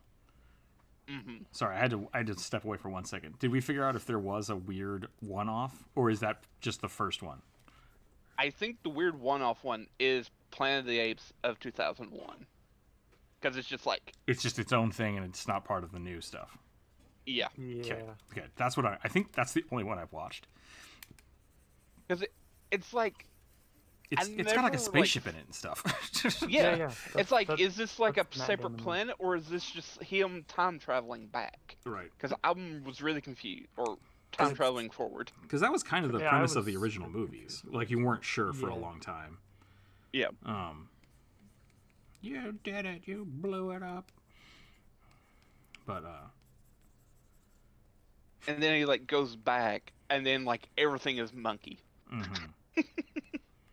It's like, huh? that's right. That was Abraham Lincoln. Abraham But Lincoln monkey. chimp. I forgot about that. That didn't make any goddamn sense. Nope. That one was bad. That was a bad movie. Oh, it wasn't Matt Damon. It was Mark Wahlberg. It was Mark Oh. Wahlberg, too. Yep. Nope. Yep. I remember that now. Okay. I thought it was Matt Damon too, but nope, it was Mark Wahlberg. Cause like, Weird choices were made. yeah. Cause it's like they lived in this weird like medieval ancient society, and it's just like, cause you had apes in like fancy armor and everything. Yeah. Like I was so confused about the time period because there was it felt to me like a Vegas Strip idea of historic armor and costume, right? Like it was too many different time periods, too many different like time references or like different culture references, and like It's like a it fever was- dream of time travel. Yeah. Yes. Yeah. It was very much that. It was the worst sort of like high school. It felt like the worst sort of high school fan fiction Sure. I will say, for this story.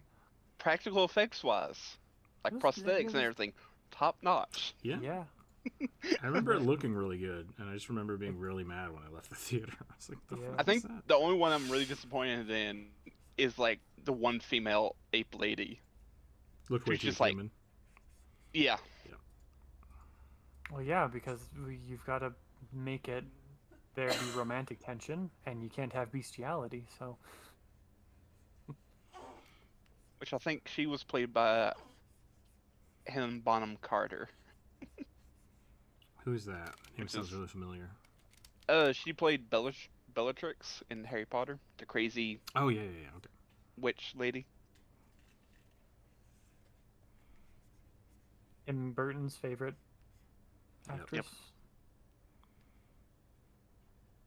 Can you be an angry monkey? Yes. You're hired.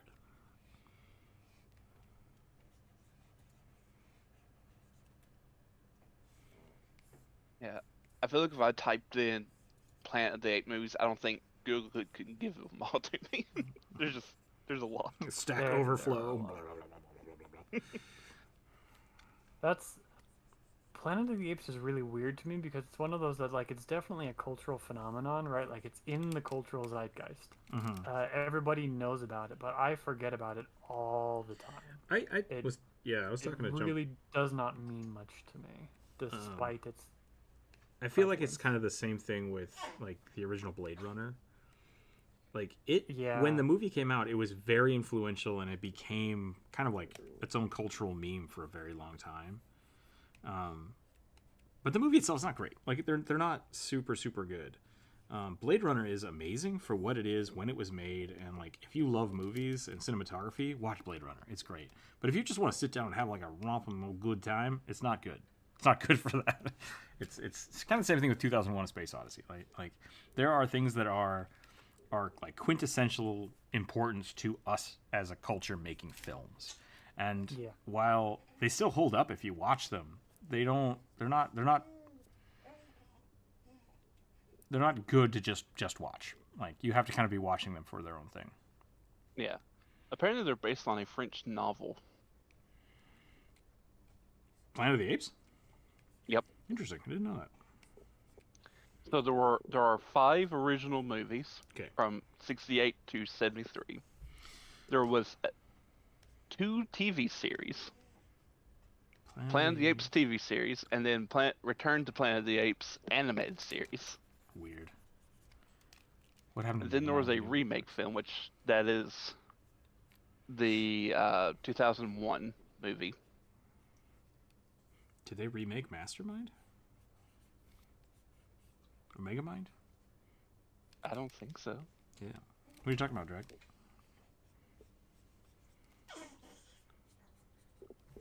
Are we talking about the... Sorry, go ahead, Chorus. No, I was just going to say the current films are a reboot of the film series. Yeah. So there was a remake and then a reboot. Yes. Or maybe a reboot and then another reboot. What if we let Andy Serkis just do whatever the hell he wants? Yep. Gorillas! Monkeys! Here we go.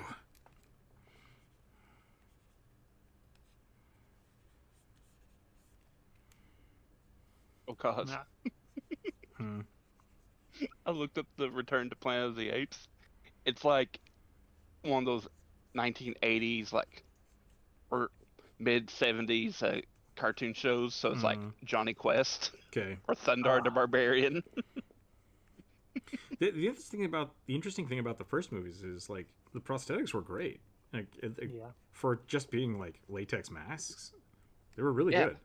They worked really well. Like, the story flowed pretty well, but it was just it's weird and old and kind of outdated.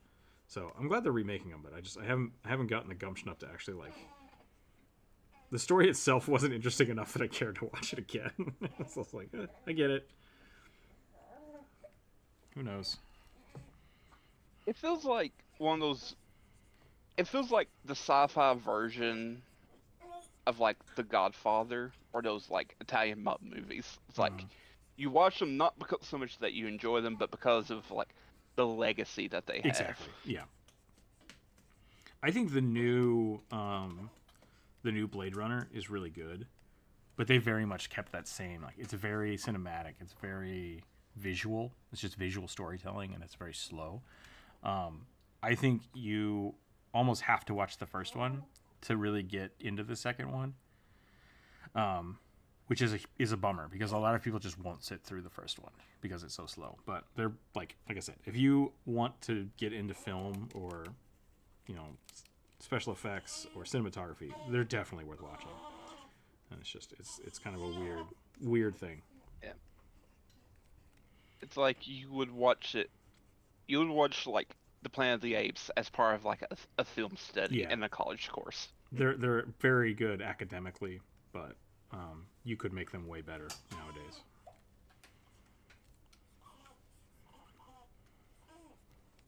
You all right, kiddo? Awesome man. I think it's about time for me to call it. Oh my God. It's 2:30. We've been going for a while. Chorus, I gave him 4 arms.